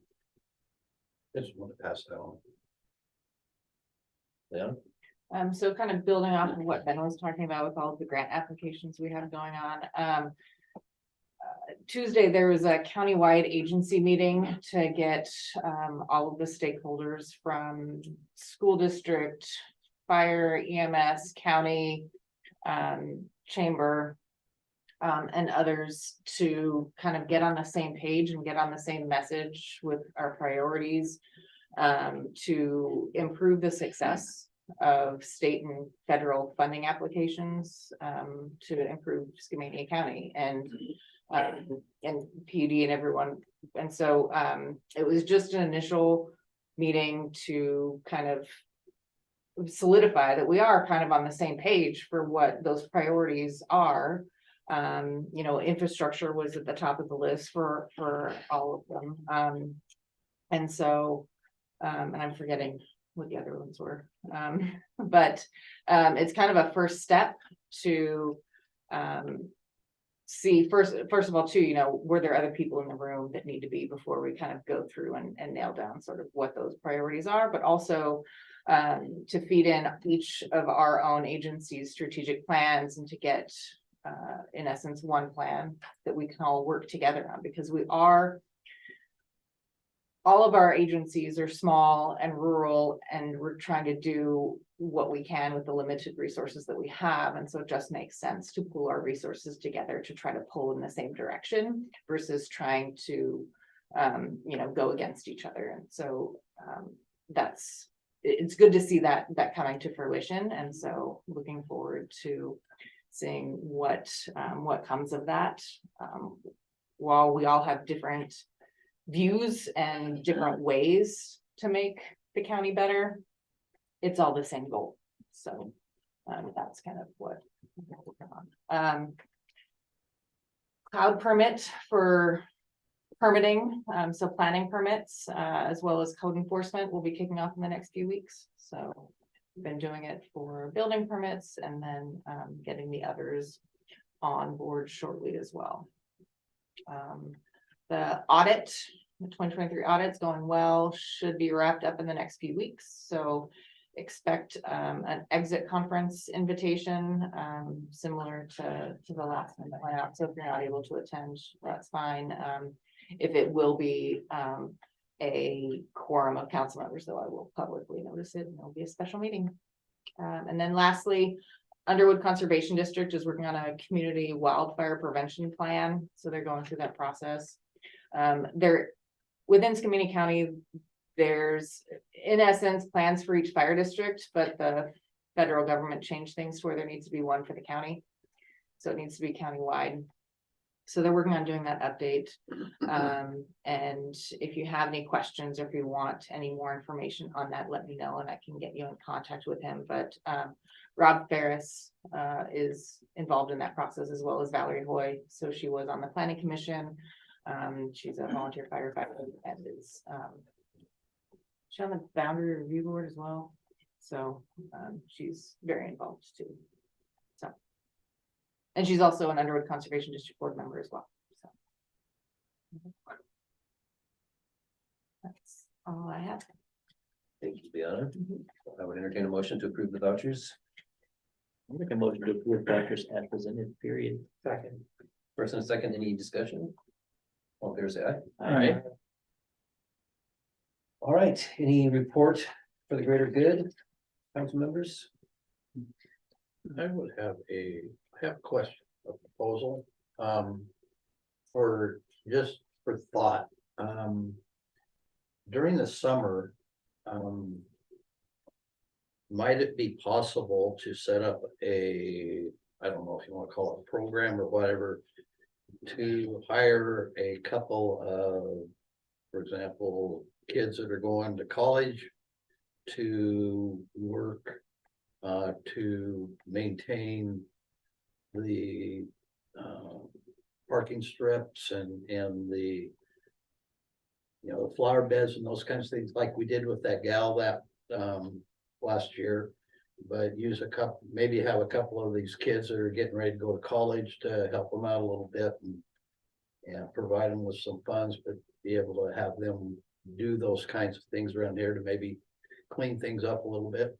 So one thing that staff did recently is we attended some training in Yakima around contracting and requirements for public works projects. Mhm. And it was very enlightening, and we kind of probably wish we wouldn't have gone. But the bottom line is the challenges that we are having with getting contractors to do work within inside city limits for the city, such as replacing sidewalk panels, is so onerous that they don't want to do the paperwork. And the requirements for them is too much, and they have other work that they can do. Sure. So they don't bother with it. And so one thing that we've talked about is for next year's budget, seeing if we can hire 2 people that won't be certified in water and sewer, but they would be to be able to get those jobs done. We can't even replace the roof on our portion of the fire hall because, again, the paperwork that's required for intents and affidavits. So by having 2 additional bodies, we'd be able to do more work on and maintain the assets that we have, because we're not able to get contractors to do that work. Come out ahead. And And the second part to that is that the Downtown Association is working on a volunteer crew. Now, it's only a crew of 5 or 6 right now, but the Downtown Association would love some volunteers, and we spent almost an hour and a half last week cleaning out the flower bed in the corner of the courthouse lawn. Surprising amount of vegetation in that corner, so there is a plan, but it's kind of slow getting started, so we love. I was just thinking, you know, if we could hire a couple of high school kids that have graduated. That way they're part-time, and as far as insurance and, you know, all of those kinds of things, you wouldn't have that overhead employee cost that you would have if you hired somebody full-time. And that's what we've done in the past too. So Susan was able to do it for a couple of years. And the challenge that we were running into is we need to hire in the spring. Sure. So they're all still in school. Mhm. Because that's when things grow and you want to get it to before it starts growing. And so then it was challenging to work in the past. We weren't able to get those because they still have to be over 18 Okay. because of the equipment, and the tools that they're using. Is there a way that the crew could utilize those individuals once they graduate? On whatever they're doing, you know, for example, like if the water line breaks, rather than having one of our crew stand there, could they be the one that's doing the flagging and those kinds of things? I'm just If trying. they're certified flaggers. Yeah, you gotta have Right, certification. right, so that's kind of what we run into is, again, to do the type of work, you definitely need to be over 18, and then you have to have some level of certification to do other aspects of it as well. We have worked in the past with Forest Use Success to do some of the trimming around our water treatment plants and other areas. But again, it takes time to manage, to set up those projects, line them out and manage them as well. And I'm just, you know, Yeah. thinking, you know, if a kid coming out of high school gets certified as a flagger, works the summer doing that, then he has that certification to be able to take that with him. So we're helping him out that way as well. So anyway. Yeah, we Just can, a thought. So another thing to consider too is that replacing Susan was stricken from the budget.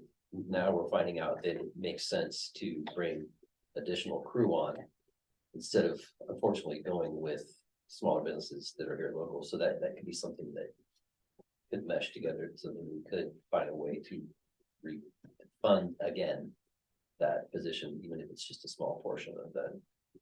and we can reach out to the school to see too if there's any sort of programs. There was we reached out to this ESU, so the school district 112 has a program where there was someone that came and kind of job shadowed at the treatment plant and did some work within City Hall as well. And so we are trying to leverage those programs for them to get exposure as well as us to get some sort of work product.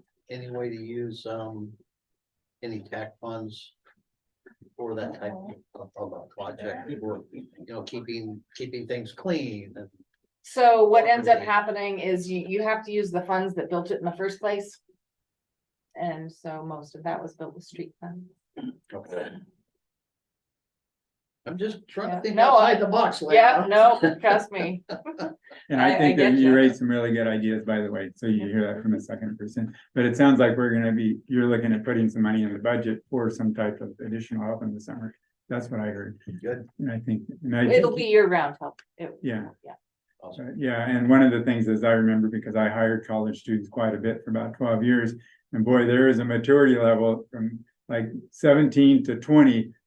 But then you get to 20, totally different worker than the 17 to 18. So maybe not somebody right out of high school, but maybe somebody, if you can find those college students that they come here and just need summer work, because that 20-year-old just a lot more mature than that 17 or 18-year-old. It's a dramatic how that'll be different till you employ him, and then you go, wow, there's a difference. Anyway. That's And different. we have leveraged other intern programs to do work through various universities. Okay, great. Thank you. Right, anything that you would like to see on the agenda for next month? This is our meeting on the 17th. Yeah, let's finish the affordable housing discussion and fix it. Same time for the bad joke. That'd be nice. Alrighty. Okay, so now we're gonna dive into our interviews for our council applicants. So what we're gonna do is interview all four, right, we have four Yeah. applicants. Mhm. Then, if you'd like to go into executive session, we can do that and discuss. We'll bring everyone back and then we'll all go over that process for nominations at that time. And then, we'll swear in the successful candidate and then we will dive back into executive session, with the full complement of council members. And what I also provided was just a list of questions that were from 2021. So feel free to modify, but same as if you're hiring staff, you need to ask the same question of everyone. So, 10 minutes per candidate, up to. That sound right? Mhm. Okay, like Liana said, questions have to be the same. So we'll do all four. Of the order I was gonna go is Sam, Michael, Chuck, and Aaron. So you guys are ready. Did you want to have all of the candidates in the room when you start asking the questions? It's a great question. That's Or if you wanted to ask, if you wanted them all to remain in the room, I would suggest rotating who goes first as far as the questions Yeah. go. that would You're seem asking fair. them each. Everyone that answered sounds question one, everyone answered question, so. Yeah, that seems fair. Then there's no, Mhm. And where are you gonna put the other three? well, that was No, two there's- options. There's two different Sam Two would are answer different. first Question one, and then Michael would answer first for question number two, so that. Oh, I see. So you're rotating so that then Got it. they don't benefit. I know it's a quick change of gears, but are the candidates ready? You guys ready to dive into this? Rushing. All right, so, Just real quick, is there any, did you find out if there's any other public comment about what we had discussed? yeah, no, I keep forgetting because it's not on here. I forgot that, sorry. So we have been adding an opportunity for additional public comment at the end of our meetings for something that has been brought up throughout the meeting already, nothing additional. So would anybody like to provide public comment for something that we already talked about? Yes, thank you. Mary, surprise. Mentioned me from Portia. Ladies right here. Oh, okay, one of the things I've spoken to you about, in affordable housing in the past is about community roots. I would really suggest that you invite them here to speak to you. Hector Hinojosa is a wonderful speaker, and he's done a great job in Vancouver with tiny homes and small family homes. He's got money there. It is a 501c3. And their group is doing great things there in Vancouver, and that might be a model that you can put here. And also, a lot of the stuff that you're gonna do is going to be legislative. Rent control is a legislative issue, and I implore you to support rent control. You know, I'd love a Prop 13 here too, just in case the property taxes. And we want to keep diverse types of housing too in our community, not just apartments and just small, I don't know, townhomes and things like that. So we maintain that rural character, and that is part of our comprehensive plan, is maintaining a small town flavor. So, somebody suggested buying the roadway in. I've suggested it to my commissioners and that, because I think that we have homeless housing has actually paid to, or WAGAT has paid to put people there during the winter when people don't have housing anywhere else. And we have put people up at the roadway in. But it could be also, half of it could be affordable housing and half of it could be a revenue maker. Let's think outside the box. And frankly, I think the city should make the owner of Manor Apartments an offer he can't refuse, and make that place livable. And you can build onto it perhaps, but it really needs to be, it's a good place, and those people need homes, but that place is getting worse and worse, and we need to do something about it in our downtown corridor. So thank you very much, and I wish you well. Good luck with the state legislature. Thank you, Mary. Well, the Stevenson Elementary is gonna be empty. Maybe we can build a bunch of rooms in Stevenson Elementary. That's not on the agenda. Let's go. Just- I want to hear what the All applicant right, have to so say. I'm mulling this over. If we go in order on this, so then if it was gonna be 10 minutes per candidate, it's gonna be a 40-minute pool of time to get through these questions. So do we still want to go round robin, or do you want to have one candidate at a time and just stick with the 10 minutes? I think it would seem to me more advantageous just to have the one candidate, go through the questions and then move to the next. Up to 10 minutes. Yeah. All right, so That's my preference. okay, anybody else? I prefer that method of interview.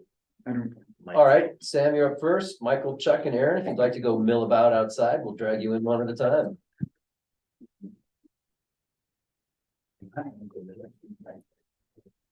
Yeah, this would be a fine time to take a quick break if it's needed. Lucy's beating you there. All right, stop that. is it, This is not executive session. no, No, this is not public. executive. Yeah, This is a public session. Deliberations will be executive session.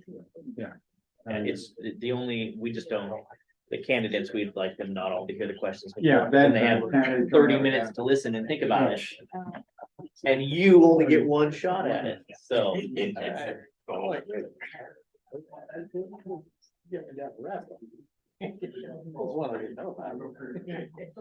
after you. They all left you? I know, I saw how it- What were you gonna ask them before we were like, oh, fuck that. I'm gonna get Right when we started the meeting. Fine idea. I guess they. Oh.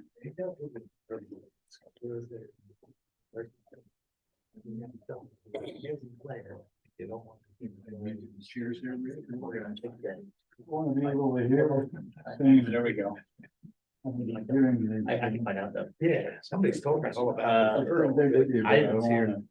Yeah. That's okay, that's okay. Coffee shop. Oh, They I have do like too know 4 who or that 5, is. No, 6 kids. no, that's Creon's. Trevor Creon went to school with me. Okay. It's his kid. Yeah. Okay, so I know them. I know him, actually. We were, This is one Good time. friends. Get her out of here. Right now, the family doesn't want to ask. No, she, no, I know she can't, but I.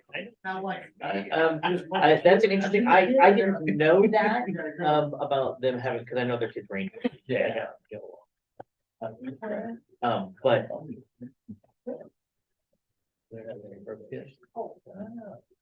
This is great, because in sport, I love being like lead off for a second, but. Like But I what, can, in what? I literally have been. Lead off Trevor, and like, stuff. I know Yeah. him. We literally. he Well, the graduated good news from- is, We played sports together. He's a good everybody does- He is. not like the second or third He is a- person he will is have a an good guy. advantage over I've- her during I've the been first his wife answer, a couple so times. everybody So I likes didn't it, have so that's good. any kind That's of good. history with her, but, he said, I know him. And the crayons are whole heart. God. Yeah. I was wondering how many people we'd lose as candidates, but how long the meeting was going. It's like It's we hard don't- chairs.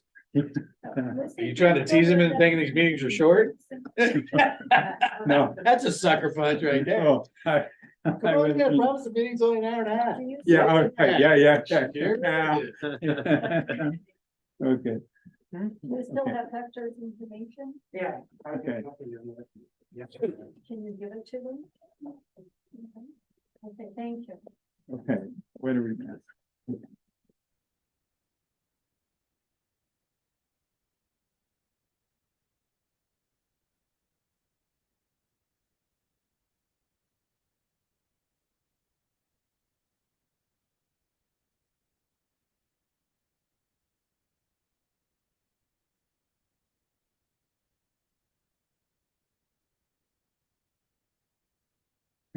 How are we gonna do this? Are we just gonna give them the list of questions, let them go down, or? do we- No. We'll take turns. You can Okay, take got turns it, asking got the it. questions. But we'll go off Whatever this we- list, to be what- fair.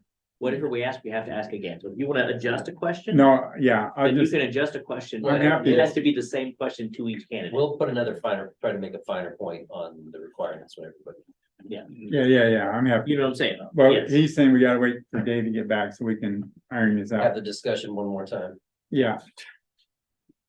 I played this game on it. I worked for Yeah. county and I was HR for 15 years. Yeah, for I my- played this game before. I shouldn't have asked the question until he got back, it's my mistake. Rick? Hey, cut the small talk, we have a, What's that? we're trying to conduct a Yeah, meeting here. because I was sitting in that There he's chair back. for city Okay. council spot and we all waited outside as each. Yeah. each person. Right.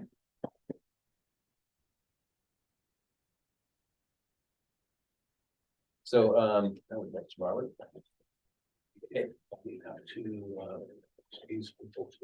No, it's not executive, I'm sorry. Yeah, no, correct. No, it's not. The executive session will be for deliberation. So. Oh, got it. The interview Okay. will be a public process. So Okay. as Thank Leona you was, for clarifying that. so Robert can hear what we're saying. So all the questions are the same. If we run out of time, we run out of time on each candidate. So ideally, we get through all of the questions. So my question is to you two, if there's time remaining, can they elaborate on a previously asked question? If council wants to circle back, or are we just, questions are answered, answers have been given. Next candidate. please. There are no restrictions on how you want to do the All right, well, I interview. know, Other the than biggest one concept, is- you can't ask me if he's pregnant or if he's. Right, yeah. thinking about pregnancy. However, if we circle back, then do we have to, well, no, but It's that's. circle back to a question that was already Yeah, asked. already, so yeah. yeah. And And that's if time, that's time permitting. and Yeah, Everyone that will makes have different sense. length of answers. I So don't- I and don't yeah, there care. will be a 10-minute timer. Okay, so I don't care. What's the answer to that? So are we Yes. allowing circling back or not? if we want to, yes, if there's time and we'd like to have clarification on a question that was already asked, Already asked. Okay. then yes, yeah, we okay, can, but we don't have to. Okay, And because it's done with one person, All it right, I doesn't got have to be done for everyone on that, because it's still the same question. and I have no problem sticking with just these questions, so we totally fine. don't complicate it. I have one additional question that I will ask. Okay. All I right, would just- perfect. This would be the perfect time to add them. Right. All right, so we'll start out by introducing yourself and then I guess, Michael, why don't you ask question number one and we'll just work our way around the table and down the list and go. Right. I'm Sam Canisa. We have lived here about 5.5 years. Grew up in the Dalles, so familiar with the area. came here mostly for grandchildren, absolutely fell in love with Stevenson, just love the community. People want to find a way to give back to the community. That's what I'm driven to do, is I want to help things, my big concerns. Hang on. Oh, Hang on, don't kill your was time it. that you have Okay. for questions.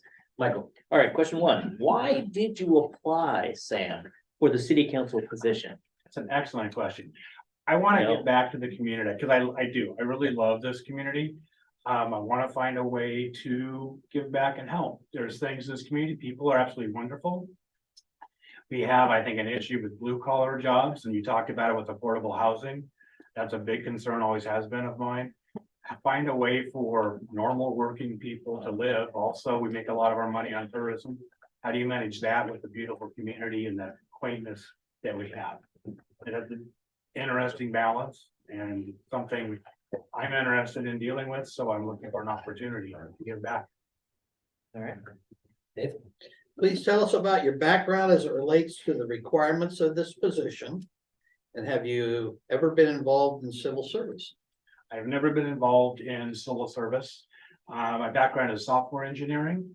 I have managed very large projects with, 80, 100 people involved in those projects. My passion in life is helping other people be successful. That's what, if you looked at the resume, which I did not alter for this, that is my definition of a good day, is to help other people be more successful. That is my goal in life, is to help others. My career is spent trying to make other people more effective and helping them be more effective, better than they thought they could. Thank you. I'm gonna ask my additional question here. What are your thoughts on the discussion we had earlier about affordable housing? I didn't realize it's such a complex problem for a small city to deal with. It opened my eyes to it's a big problem, lots of issues. I mean, just the size of the city, with the running out of room to build on, but we need to find a way back to that. I believe in blue collar workers. My group, growing up at Al's, aluminum plants was how everybody made their living. Those are gone. We need to find a way for normal people to live here. As much as it might be a bedroom community or a retirement community, that's not what makes a city live and grow. And so I want to give, high schools getting smaller jobs for regular people.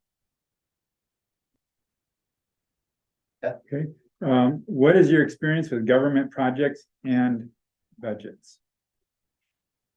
Not in government projects and budgets. Again, I haven't worked in the government. I currently work for a financial institution, which has a lot of government regulations. I've spent a lot of years managing budgets for teams, for large teams. I've run internship programs with fixed budgets and activities. So I'm comfortable managing budgets, but not at a civic level. No, I'll modify the question in the future, and or budgets. So then all right, next one is, in your opinion, what are the most important qualities required to be a successful city councillor? And tell us about a time that you exhibited some of those qualities. That's okay. My answer is the same as what I do every day. It's ability to pull people together. It's realizing that it's not about what I think and I want, but representing what's good for the community.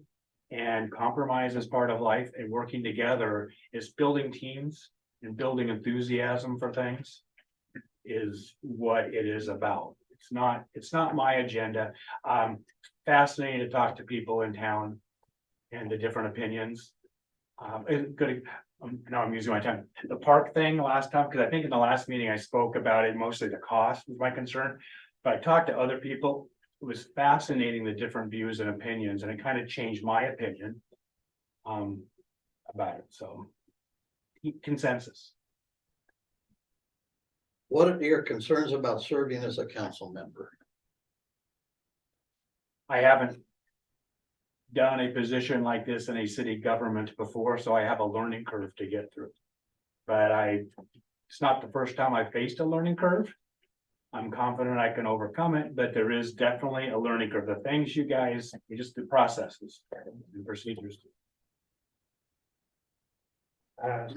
What is your typical approach to dealing with conflict? Again, a big part of my career is dealing with conflict and getting people to work together. It's really about finding, usually conflict is based on differences of opinion. It's understanding other people's perspectives. Because that, I don't know if you've ever read the book, How to Win Friends and Influence People. It's one of my go-to books. It's an old book, but it's about understanding where someone's coming from. Usually someone's irritated for a reason. If you can understand their perspective, it's better to find a place to compromise. You know, when two people just stick to their own beliefs and butt heads, it's really we're all different and we all have our different opinions, but you got to know where that's coming from and why, and then you can actually work things out. I think just to be, keep this consistent, I'm gonna ask the second part of that question, which was could you give one or two examples, including the outcome of where that's been the case, where you've had conflict Oh, and okay, and how you've resolved I'll it. use an example of, I'll use a work example, right? I joined a team. We had one person who was extremely aggressive in our meetings.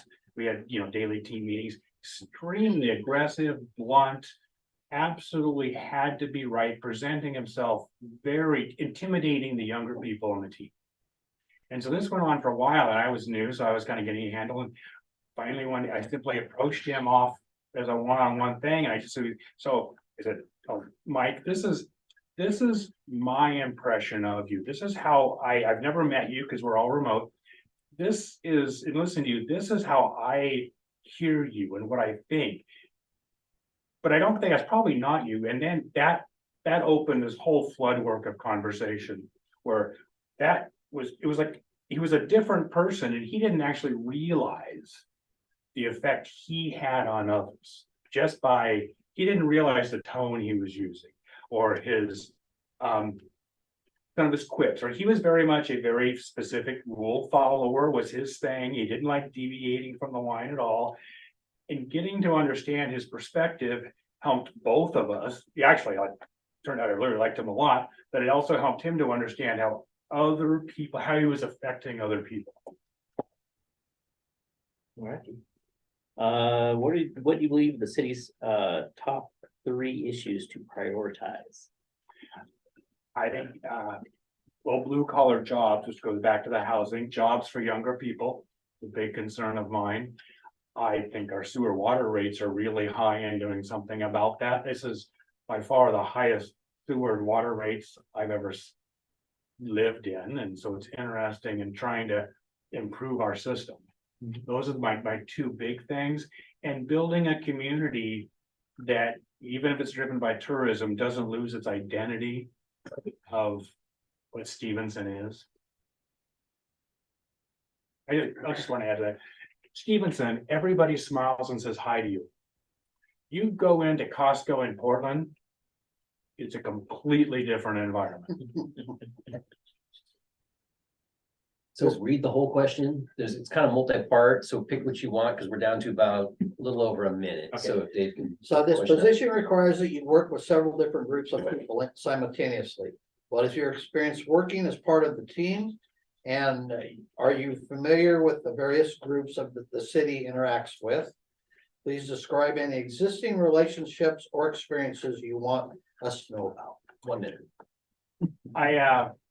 I don't know details of the city. My current job is I manage and I work with other teams, about 8 different teams right now to coordinate deliverables and stuff. So working with other people and other teams, very comfortable and common skill. Specific different organizations here is part of my learning.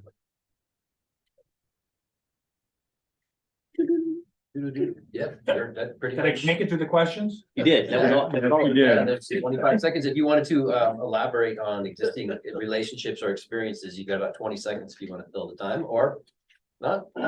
No, sure. I mean, again, my career is about working with people and finding ways for people to get along and to accomplish common goals across people with different interests or teams with different priorities. Perfect. Cool. Thank you, Sam. Thank you for your time. Thank you, Sam. You bet. You can stay, like, once you've interviewed. Right, you can't say what, because you're You've gonna answered be, the questions already. yeah, Okay. you don't have to say Move that back, if you don't so want I to. hit rolling this. Yeah, okay, I'll hang around then. There it Next, is. We need to get Michael in here. You want me to go again? what we need is Oh, another we can- Michael. We can shout at the door. Right, yeah. but We can get right. You got it? Gotta have us. Make them work for it. Good job.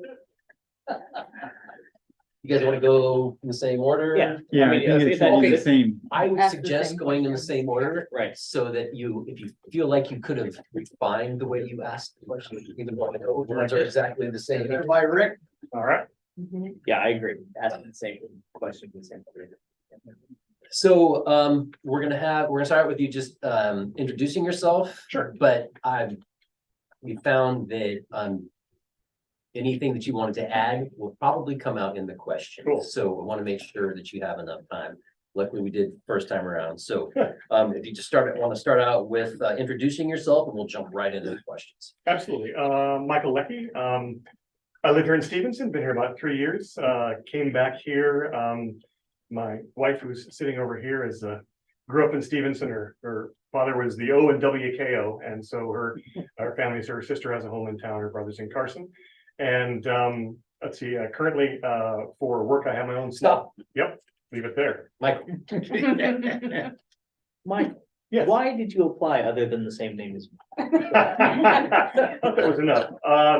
Why did I apply? I was talking to our honorable mayor one evening, and he said, "Have you considered, city council?" And I said, "No, I hadn't." And so I started to consider it. I've never thought any kind of role in politics or government, but I've often been critical of people in them. And this is our home. We've made it our home for good. And I thought, well, with the state of how it seems like political discourse is, in the world today, it felt like it was time to do something, give something back, be more a part of the community. I mean, support different things, but really wanted to have the opportunity to see, is there an ability to have an impact I don't have any agenda I bring other than, I love my wife's home and our adopted home, and want to be a part of making it a great place for everyone to live and to grow in kind of the right way. So that's what my motivation was. Did a little questioning, talked to some people, got some thoughts, and decided, let's go ahead and give it a go. please tell us about your background as it relates to the requirements of this position. And have you ever been involved in civil service? Yeah, I mean, civil service, I mentioned a couple of things, and my application was pretty brief, but I was, as a kid, I was involved in things. I was actually a part of the DeMolay organization, which is a part of Freemasonry, and went kind of through all the ranks on that for a number of years, up to what they called their master counselor, and so got involved in civic service kind of early on. My parents were school teachers in Billings, Montana, and so, we're kind of involved in the community. I think teachers always end up being involved in the community one way or another. I have not done a lot of civil service since then. I've worked with a lot of civil servants. I worked at a company called Gartner, where I ran a team that did advisory to senior leaders in both government and non-governmental organizations.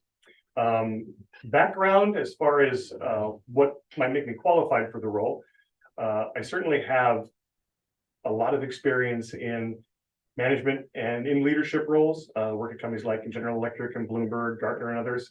I am someone who I think has always had a pretty good ability to listen first and talk second.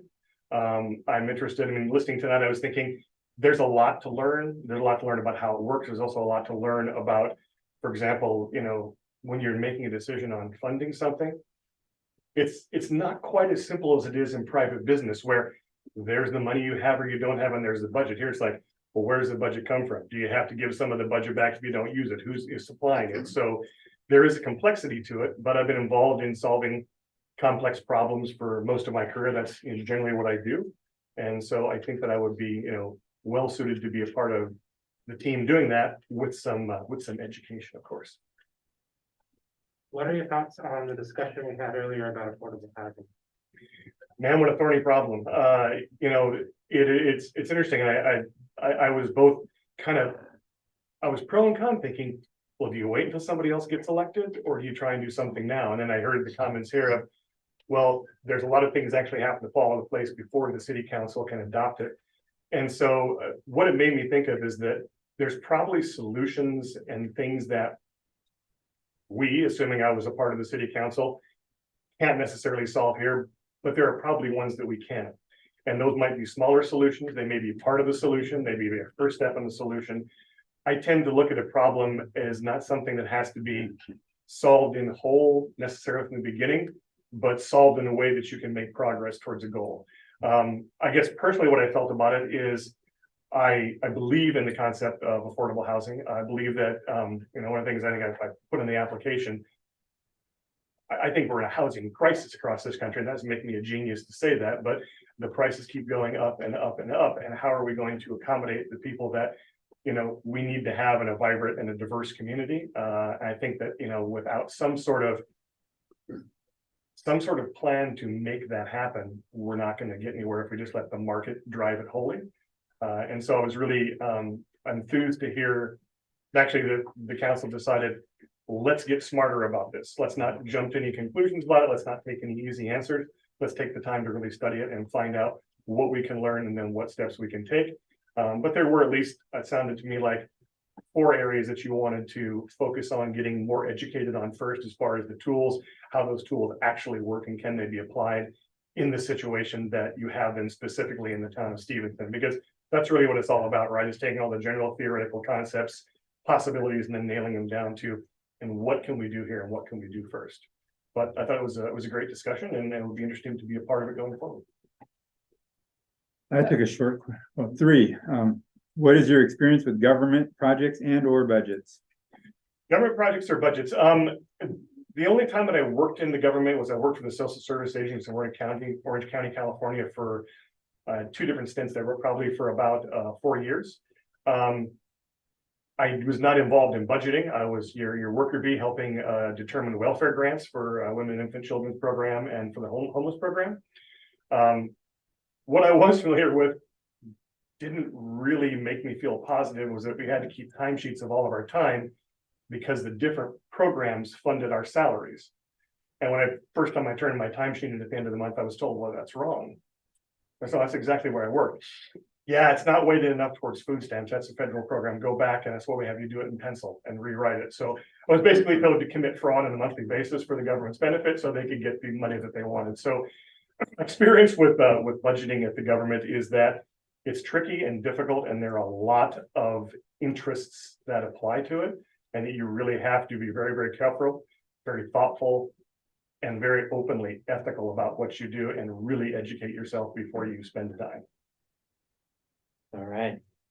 Next question in this, so in your opinion, what are the most important qualities required to be a successful city councilor? And tell me about a time when you exhibited some of those qualities. It's a great question. Well, I think if you come in with a preset agenda or goal that you have that's personal, that's probably not a good quality to have. You need to be saying, I'm not coming in to bring my opinion. I'm coming in to listen and then understand what the opinions of the constituents and the population of the town are, and what they're looking, to get from us and how we represent that.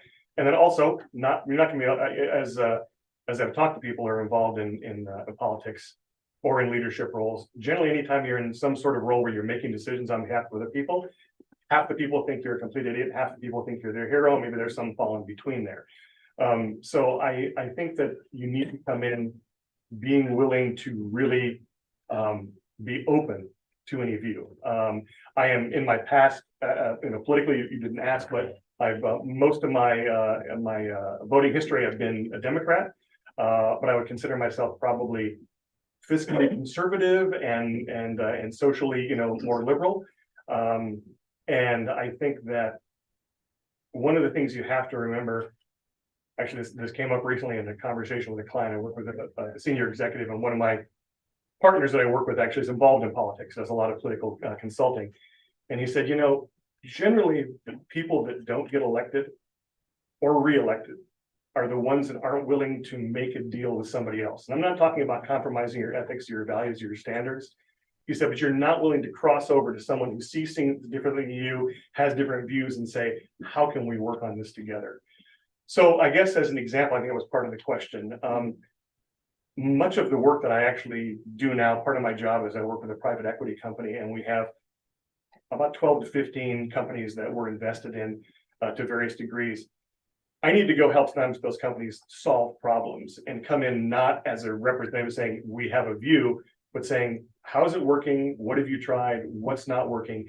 And I really have to educate myself and then be willing to be really open to novel solutions. And as I mentioned earlier, I think sometimes pushing for only one solution can be hard, but pushing for part of a solution, pushing for a first step, making progress so that overall you're moving forward is probably what progress and success looks like, more than just, wham bam getting things done every single meeting. I can see it takes time and it takes a willingness to work through. Cool. I don't think we have time for another question, so. All right. Did I talk too much now? All right. Thank you. Thank you. Thank you. Thank you very much. Pleasure. And Yeah, you don't have to you leave. can you can stay. You have to go. Answer the question. All right. All righty. Next up, Chuck. Okay, Chuck. Now, Aaron, you're gonna stand out here all by yourself. It's a nice night, not the middle of winter. Yeah. There are worse times. Hang a flag around your neck. We'll work for food or something. Yeah, pray for me. There you go. Gotta see the exact same thing. Yeah.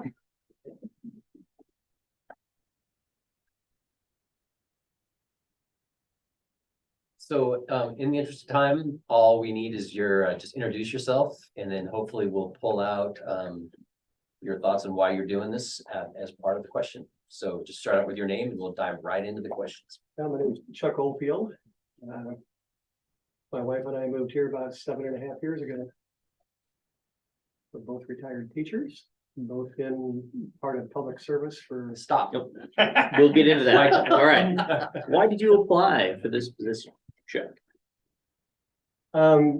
Because half of my life has really been involved in service to community and service to constituents, parents specifically.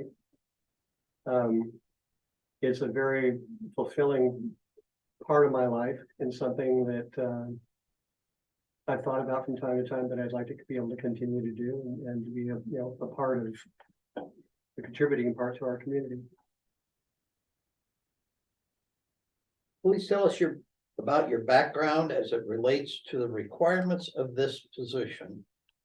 And have you ever been involved in civil service? I have not been a part of a city council. I have not been part of any. The only thing that might be closely related to that would be positions that I've held within the church. I've had kind of two careers in my life. I spent 20 years working in banking and finance, and then the last 20 years of my life teaching. So my contributions were different depending on those two different positions. I spent, when I worked in banking, of course, I participated in local chamber and Kiwanis. And teaching, I've worked on parent groups, worked with one of our city council and our school board people, and doing a little bit of research on some of their programs. But it's been a lot of years since I've done a lot of that work. Thank you. What are your thoughts on the discussion we had earlier about affordable housing? Well, it's hard for me to speak intelligently about the issue because, to be honest with you, I suppose I'd want to know what it is that we currently provide. I'm listening to what you were talking about, Lucy, with certain percentages of people and where their median incomes were and so forth. And knowing where we compare with other small communities in terms of offering affordable housing. I suppose if I had, depending on how our community is zoned and where people would be willing to come in, private entities would be willing to come in and invest in our community to provide public housing. I'd want to make sure that we develop that housing consistent with a community that's going to also motivate mixed development, provide the type of tax income that we're going to need to support those programs. I would imagine, I know working with state requirements regarding things like subsidized education for kids and that sort of thing, that you reach a certain threshold where if you're trying to do too much for too many people, you wind up with insufficient resources to do anything for anybody. So I guess that would be one concern that I have. So I don't know that I've spoken to the issues specifically, Lucy, but.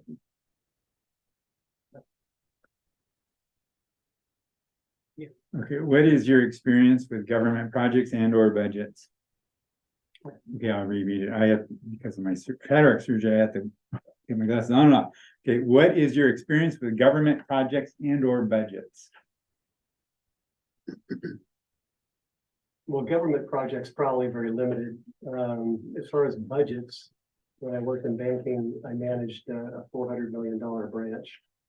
I had 32 full-time employees. That was an individual office budget of about $1.7 million in salary expenses and so forth. So and then having also worked in the financial industry, I'm very adept at reading the P&L and looking at it, a balance sheet and being able to discern, whether it's a given entity is doing well or not. All right, next question. In your opinion, what are the most important qualities required to be a successful city councilor?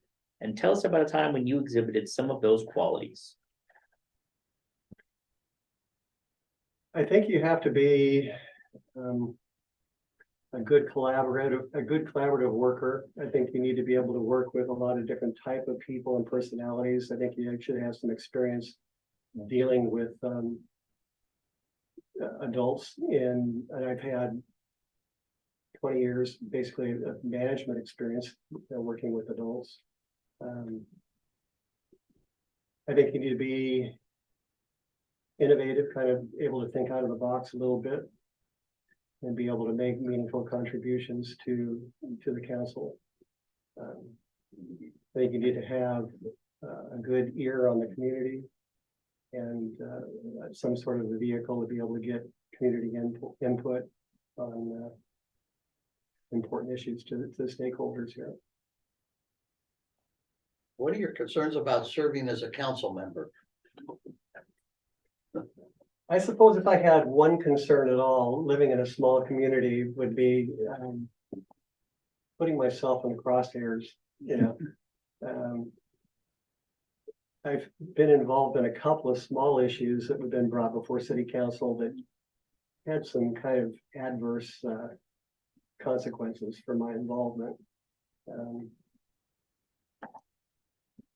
But certainly not enough to preclude me from putting my hat in the ring.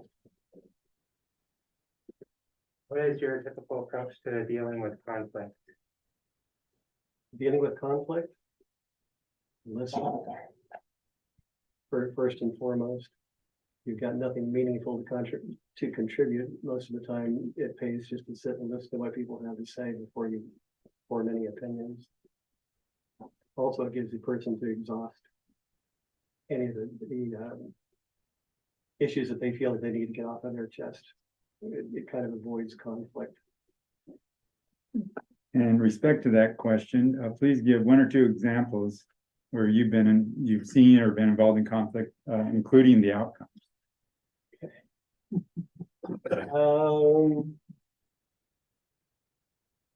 I'll give you one example that was kind of interesting. When you're dealing with people and their personal finances, there's nothing more personal, than people's money when they come in and they have problems and complaints. And I had a gentleman that would come into my office and he would yell and scream at some of my employees when he'd come in. And I sat him down at my desk and I did what I told you is a good strategy working with somebody who's irate or upset. I kind of went like this. I kind of sat back in my chair and crossed my leg and I just kind of listened until he went on and on and on until he was done. And then at a certain point, I kind of smiled a little bit. He kind of smiled a little bit. And then we each got a bigger smile on our face. And then I realized all he wanted was an audience and somebody to talk to. It was a lonely gentleman that had some very strident views on certain things, and he wanted people to know, he wants to know somebody that they care.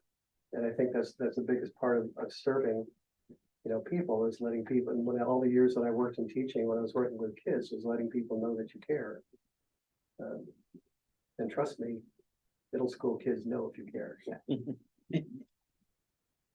Right.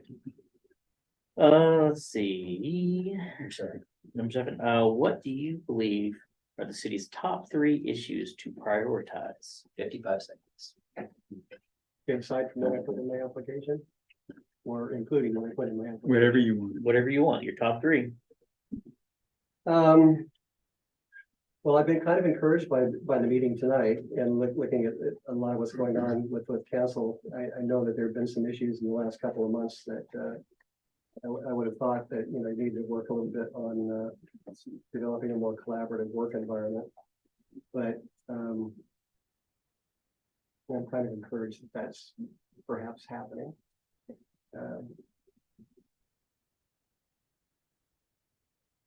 I'm sorry, I was going to look at some of the things that I put down here because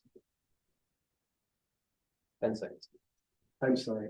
Okay, I know that we need to finish working on the strategic plan. I know that we need to put to bed anything that's going on right now with the sewer system, the costs to constituents and community. Thanks. Time's up. Thank you. That was it. We're done at 10 minutes early. So you're all done. You made it. When do I get my 2 minutes to talk? What's that? Do I get 2 minutes to get to talk? No. I thought that was part of the application process. Oh. But the good news is we've read all the. We're gonna read the full. Well, maybe I could get this, make copies of this. Yeah. Okay. Actually, that was on the original, but there were, there's an expectation of 2 minutes to make a presentation after the questions. If you read the first agenda. Yeah. It was on there, so Yeah, I imagine that it caused people to expect to make. I think that's a good point. We can do that. Okay. Well, Well, Deanna's making a copy. I actually typed mine up, so if you get a chance to. You can stay in here. Yeah. You've already heard all the questions. Okay, well, then we need to address how we're gonna figure that out, that 2 minutes. So I don't know if we wanna shuffle everyone out again or give I everyone. missed that conversation. I was out getting there. In the original agenda, there was a note that each applicant would have 2 minutes to give a presentation. Oh, to do a summary, basically. or a presentation, Whatever they wanted for. what we could do is we could finish, this is just an idea, we could finish this and then just go through those, give everybody 2 minutes and be done, to be fair. Sure. Cause Yeah. what do you think? Yeah. To be fair. Okay, then, and our apologies to.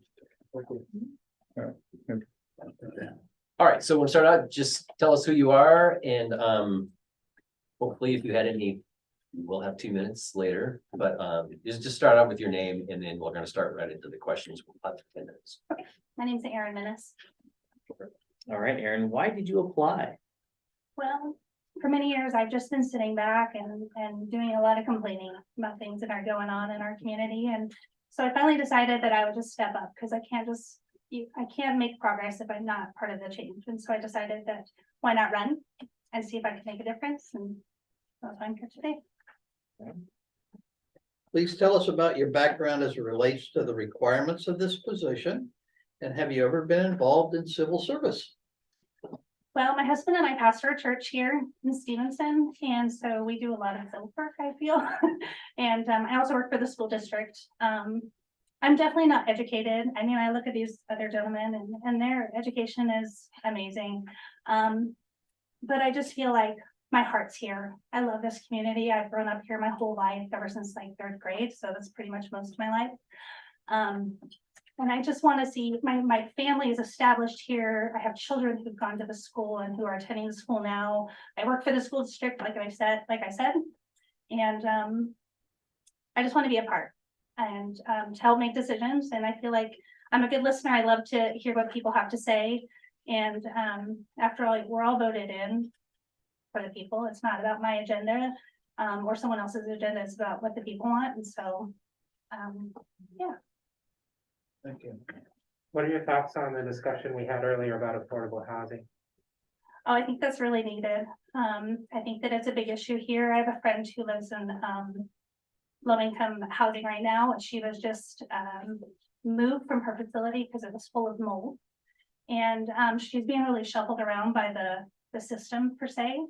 She watched all of her stuff being thrown into the back of the truck when they told her her low income housing was not inhabitable. They literally didn't put anything in boxes. They just threw it in the back of the truck and took it to the storage unit. And I have a lot of friends who are leaving Skamania County and a lot of families who are leaving Skamania County, and that's sad, you know, because their roots are here, but they have to go somewhere else because they just can't afford it. What is your experience with government projects and or budgets? Absolutely not, to be honest. You're just wanting more time for the other question. No, honestly, I'm not gonna sit here and, you know, and lie to you. I mean, yeah. Okay, I'm just. I know. I budget my own bills at the house. Does that count? Absolutely, it does. That's budgets. In your opinion, what are the most important qualities required to be a successful city councillor? And tell us about a time when you exhibited some of those qualities. I feel like you have to be a good listener, approachable, honest. Have to have morals. I think morals are important because in the society that we live in, it's people judge you very quickly. And what was the last question? Sorry. What qualities are required to be a successful city councillor, and a time when you exhibited some of those qualities? I feel that working in the school district, I'm a special ed para. I think you have to be a good listener in order to build relationships with not only the staff at the school, but also the students and the parents. And then also being the pastor's wife and being in the community, being involved with just all the events that we do as a church body. I feel like my reputation is good in just being a good listener and helping the community and the needs they have. As a church body, we're asked a lot to help with, you know, rent or utilities or food, things like that. So. What are your concerns about serving as a council member? Well, I'm pretty sure I have a pretty strong backbone now. As when I was younger, I don't know if I would have been able to, but I feel like now as the person I am, I feel like I would do a good job. I feel like I've learned to put my own personal feelings aside and not be so judgmental. What is your typical approach to dealing with conflict? What was that? What is your typical approach to dealing with conflict? With conflict? Oh, communication, 100%. I'm one of those people that like, I want to know if I've done something wrong. I want to know what I've done, and I go to that person directly and find out how we can fix that situation. Well, speaking of that, please give us 1 or 2 examples, including the outcomes of when you've observed or been involved in conflict. So a good one, a couple years ago, we had a theft at our church. And the gentleman was a really good family friend, really good. He had been to our home, he had spent the night, he had been at my children's birthday parties, Christmas, and the list goes on. to find out he had stole over $6,000. So we all went to court and we wrote letters on his behalf. And I'm not saying that to say like I'm such an amazing person, but we went to just talk about how we had forgiven him and that we had hoped he got the help that he needed, and let him know that we still loved him. And even the judge was just in awe. He's like, usually when people steal money, it's not, I've never seen this sort of reaction from people in general. So does that answer your question? Okay. All right. What do you believe are the city's top 3 issues to prioritize? Finances, just spending in general. I think parking and safety in downtown is huge. I have a 16-year-old daughter who just got her license, and I'm terrified to let her come down onto 2nd Street unless she comes down onto 14 by Community March, because she can't see in either direction. So parking and then affordable housing.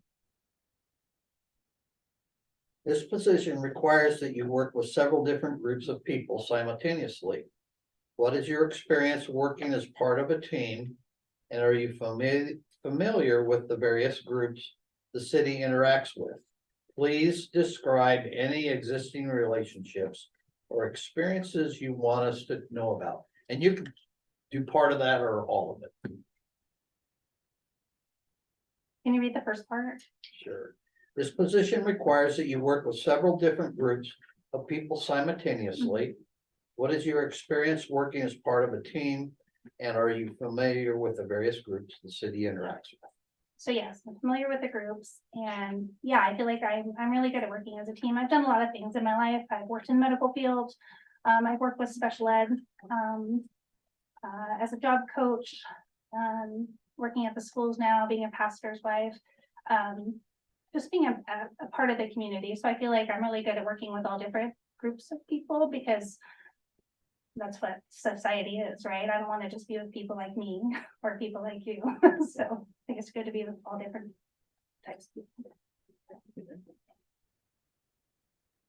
So the last part, because there's still some time left on your allotted time. So did you want to answer the part about any existing relationships or experiences you want us to know about? No, I'm excited for whoever gets this position. Honestly, I really just want whoever gets it to be an advocate for the people and to really care about the city of Stevenson. And yeah, I think it's a great turnout. I'm excited. In the beginning, I didn't think I was going to, and to be honest, even today, as I read the credentials of the gentleman, I was a little nervous and thought about dropping out, but I'm excited. I'm excited for the potential that's here tonight, and yeah, I thank you for letting me be here. All right, we still have some time left. Did any of you want to dive any further? Do it be any other questions that we've already asked? Yes. I don't. Tell us about your, you said you didn't have any experience with budgets, but then you said you did, your family budget. Well, that's, I consider that probably one of the harder budgets to do. So tell us about, so do you handle the money in your house, the budgets, or so? So you do have experience with budgets. Tell us about that. I mean, I've been doing it, to be 1 honest, minute. my husband messed up one time and that was about it. And so I said, That one time. you're done. Yeah. Years ago, we've been married for 25 years. So, but yeah, I do the budget in our house, and yeah. So you don't overdraw anything? You've never overdrawn your checking account or Oh, anything? for sure I have, but I was younger. Okay. I was trying to help you. Okay. I'm not gonna lie. I mean, I would guess you've all been there at some point, but yeah. Okay. Did we? Yeah, use up the I 1 think we've minute? sufficiently used up our time. Okay. So, Aaron, it was pointed out, all of you, it was pointed out that there was 2 minutes, an additional 2 minutes after the interview process in one of the original agendas to a presentation. Tell us whatever else you want city council to hear about your experiences or your qualifications. So we'll go ahead and we'll go in the same order that everyone came in, and we'll start. It's actually in the council, it's in the packet, the applicant packet, and just the other, I just want to also state that comments and responses about other applicants will not be allowed. So 2 minutes. Yes. 2 minutes. Yeah. I just wanted to do that. Your time. Yes, right, that's yeah. good, yeah. Sam, you So ready? Sam's first. Okay, so 2 minutes, Sam.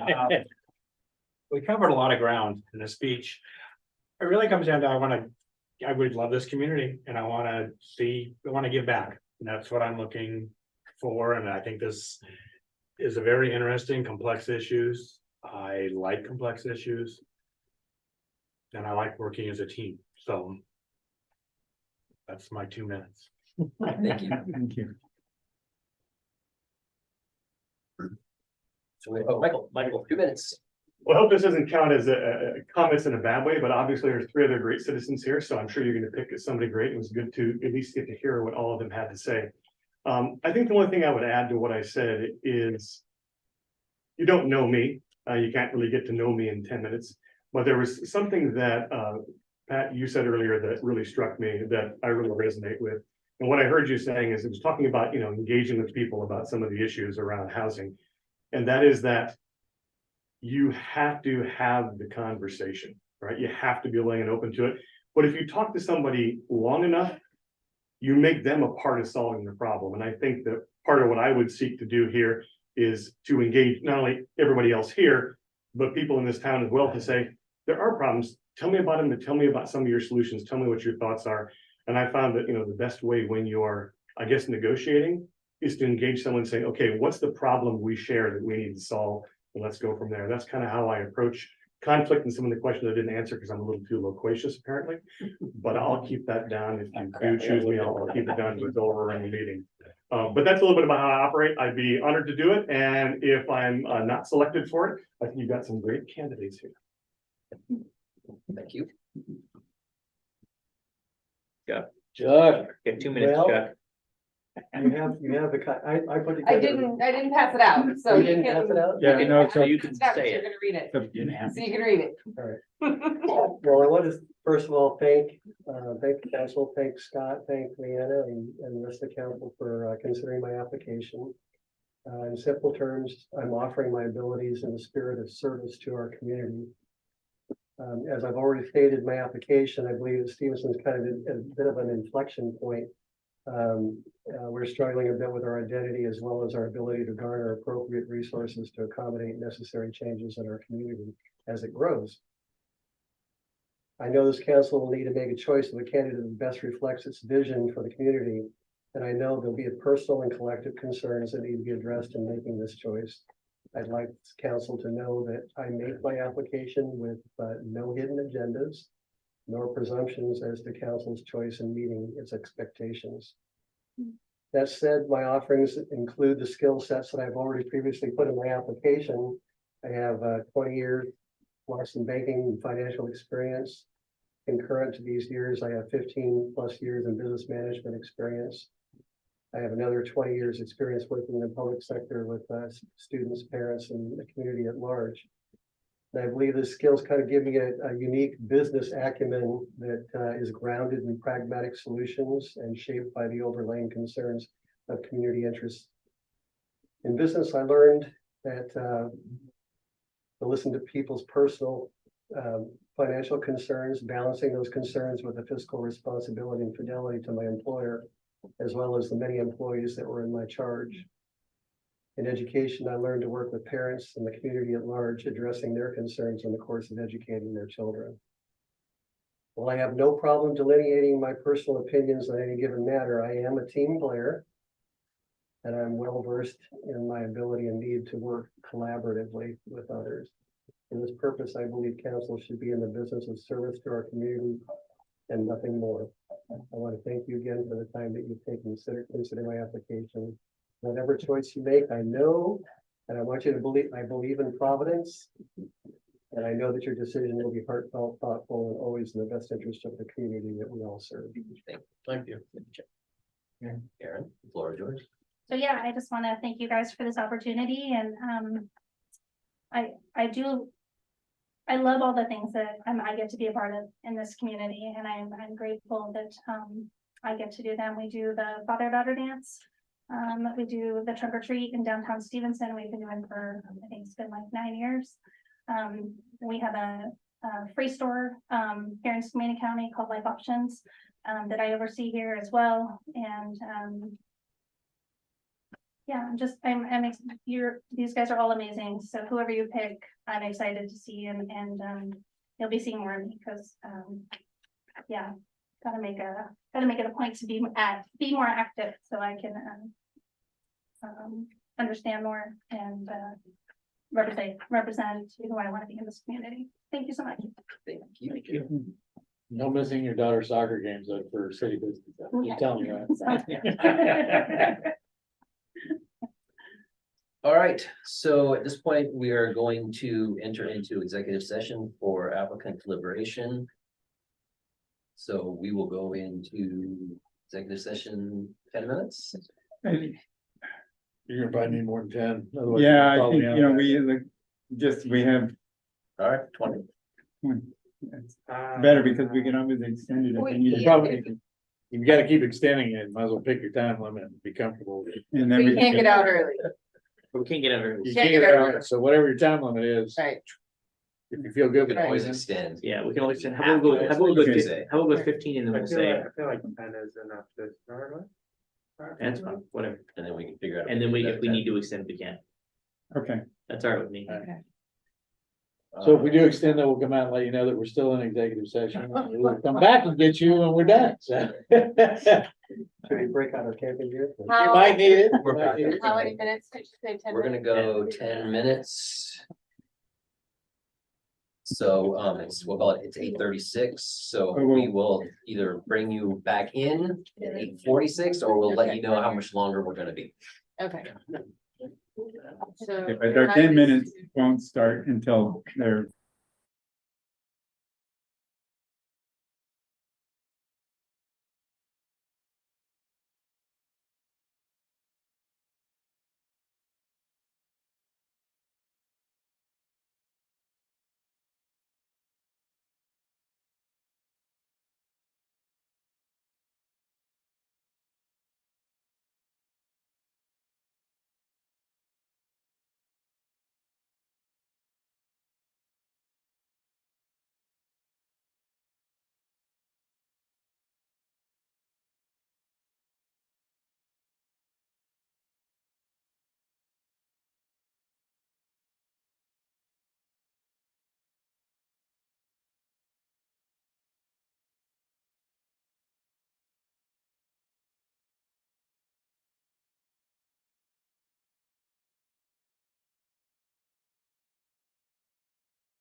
So I will ask.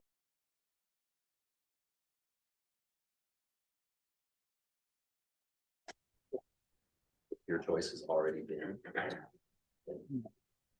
And so as the nomination, Nomination? Sure. and as the nominations go around, we're only voting once tonight, right? Yeah, Yes. So if we And vote once, then we're done voting. and if the person that you were gonna nominate was already nominated, then there's no need to nominate. Got it. But do they need a majority? Do we need 3 votes? The majority of. Okay. So yeah, so if we don't get a majority on the first, on a nomination, we may have to vote twice. So yeah. In other words, if you're assuming if we get it in one vote. Or what if we have to re-nominate it?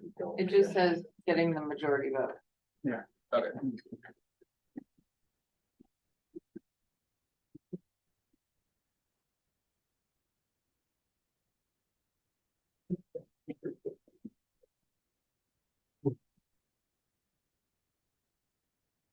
Okay, so the way this is gonna go is I'm going to solicit nominations. Once we have a nomination from each, or we've all the nominations that we're gonna get, then we'll go on a vote in the order that the nominations were given. So then a simple majority will be our next city council member, and provided that that happens, then you will be sworn in forthwith. Well, lucky you. All right, I would open up nominations. You're on, Your Honor. In court today. Are you talking to me? Yeah. Mr. Mayor, just to point out, this isn't an economic vote, so if we do end up with a 2-2, you do have a deciding, vote here. Just to point out to council. Yeah, because it's not a financial vote. Yes. Right, but the mayor has the ability to break a tie Yeah. in this situation. All right, can I make a nomination, Mr. Mayor?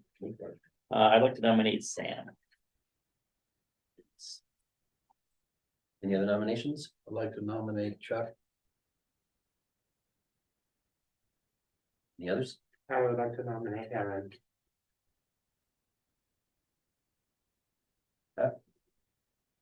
I'm happy with what's been done so far.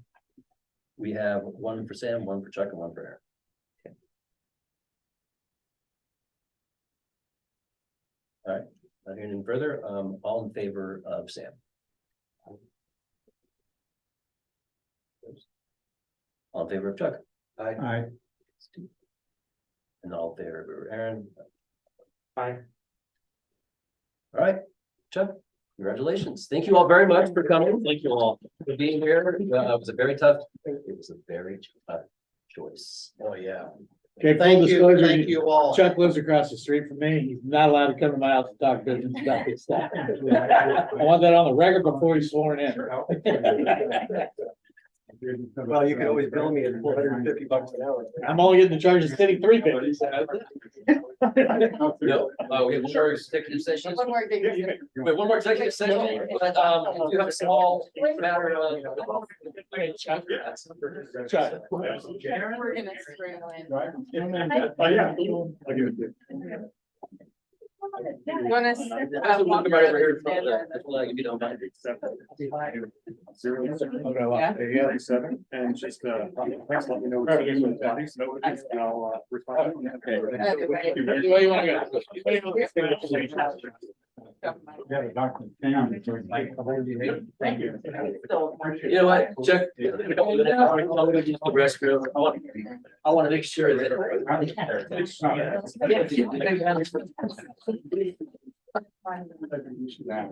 Well, you're sitting right here on the air conditioner now. Okay, restroom.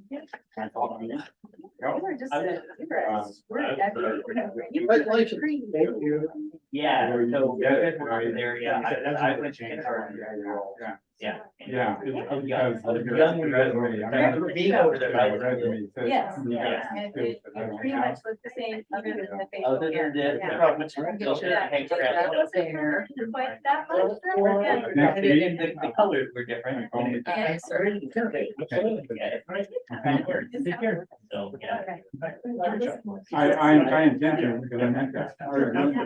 I know you got a lot of decisions, but I'm like, okay. And I'll, Send you an email next, with more. I don't like the term on the price. Yeah. But, Yeah, I think that's fine. Absolutely. Good pleasure. Nice to meet you, yeah. Thank you. Nice to meet you.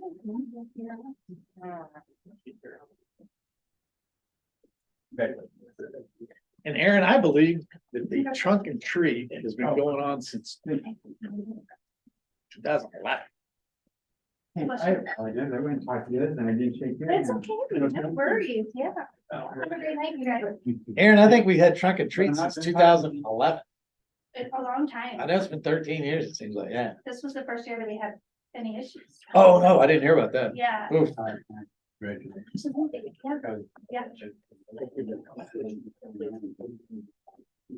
I was just saying, I had Sharon, a little bit of bread with you. I- Didn't know I was gonna talk to you on it. I think he's gonna do. Different- No, I really liked him.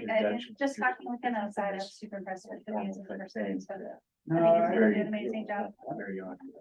You know, I'm just a mom. No, that's, you put yourself down. Mr. Mayor, we're shut down at 9, we only have 1 minute left.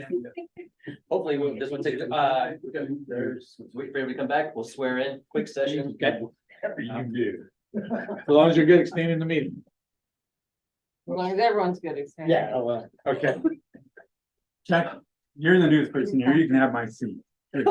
He's just getting sworn in, that's all he's doing. Oh, he's doing, oh, okay. Yeah.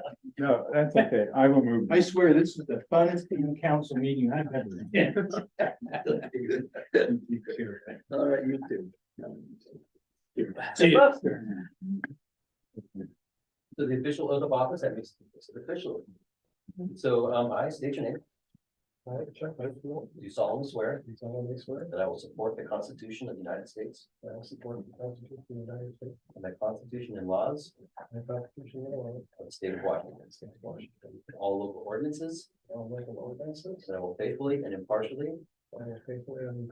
Perform and discharge. The duties of the office of City of Stevenson Council Position Number 1.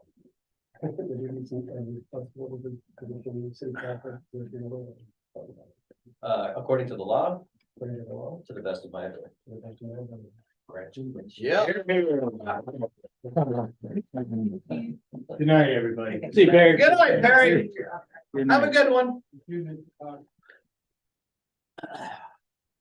Now, just so you know, Chuck, I held position number 1 for 12 years. Let's, you got some shoes here. Where do I sign on here, Leon? No, Chuck signs. Oh, good. Well, and I'll figure it out. Had I known he was number 1, I wouldn't have. Yeah. How can number 4 be number 1? I wanna. Well, I'm number 5, so.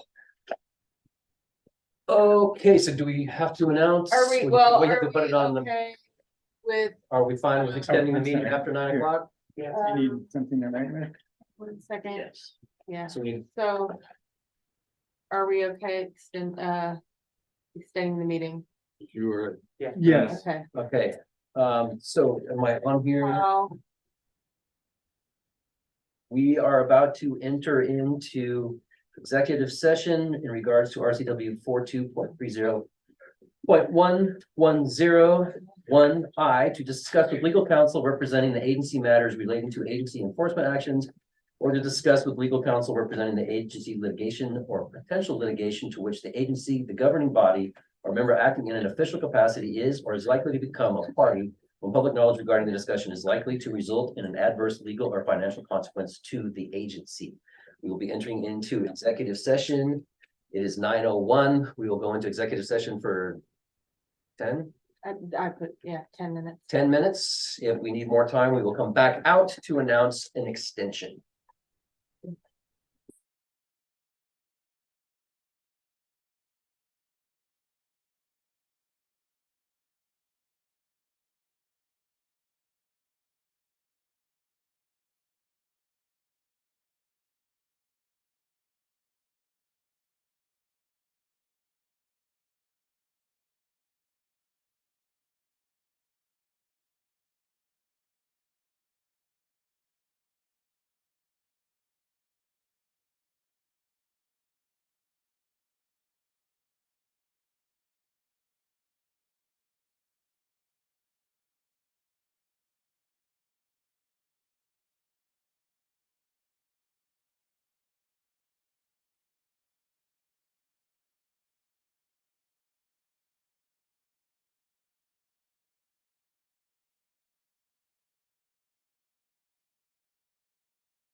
Good. And then Ready? Okay, so we're out of executive session, so staff will move forward as directed by city council. Oh. Yep. Thank you. Let's see here, 9:27 meeting adjourned. Thank you all very much for being here. So yeah, there was nothing. Congratulations, Chuck. Welcome. Welcome to the circus, Those buddy. came out They of- were published, yeah, I let it.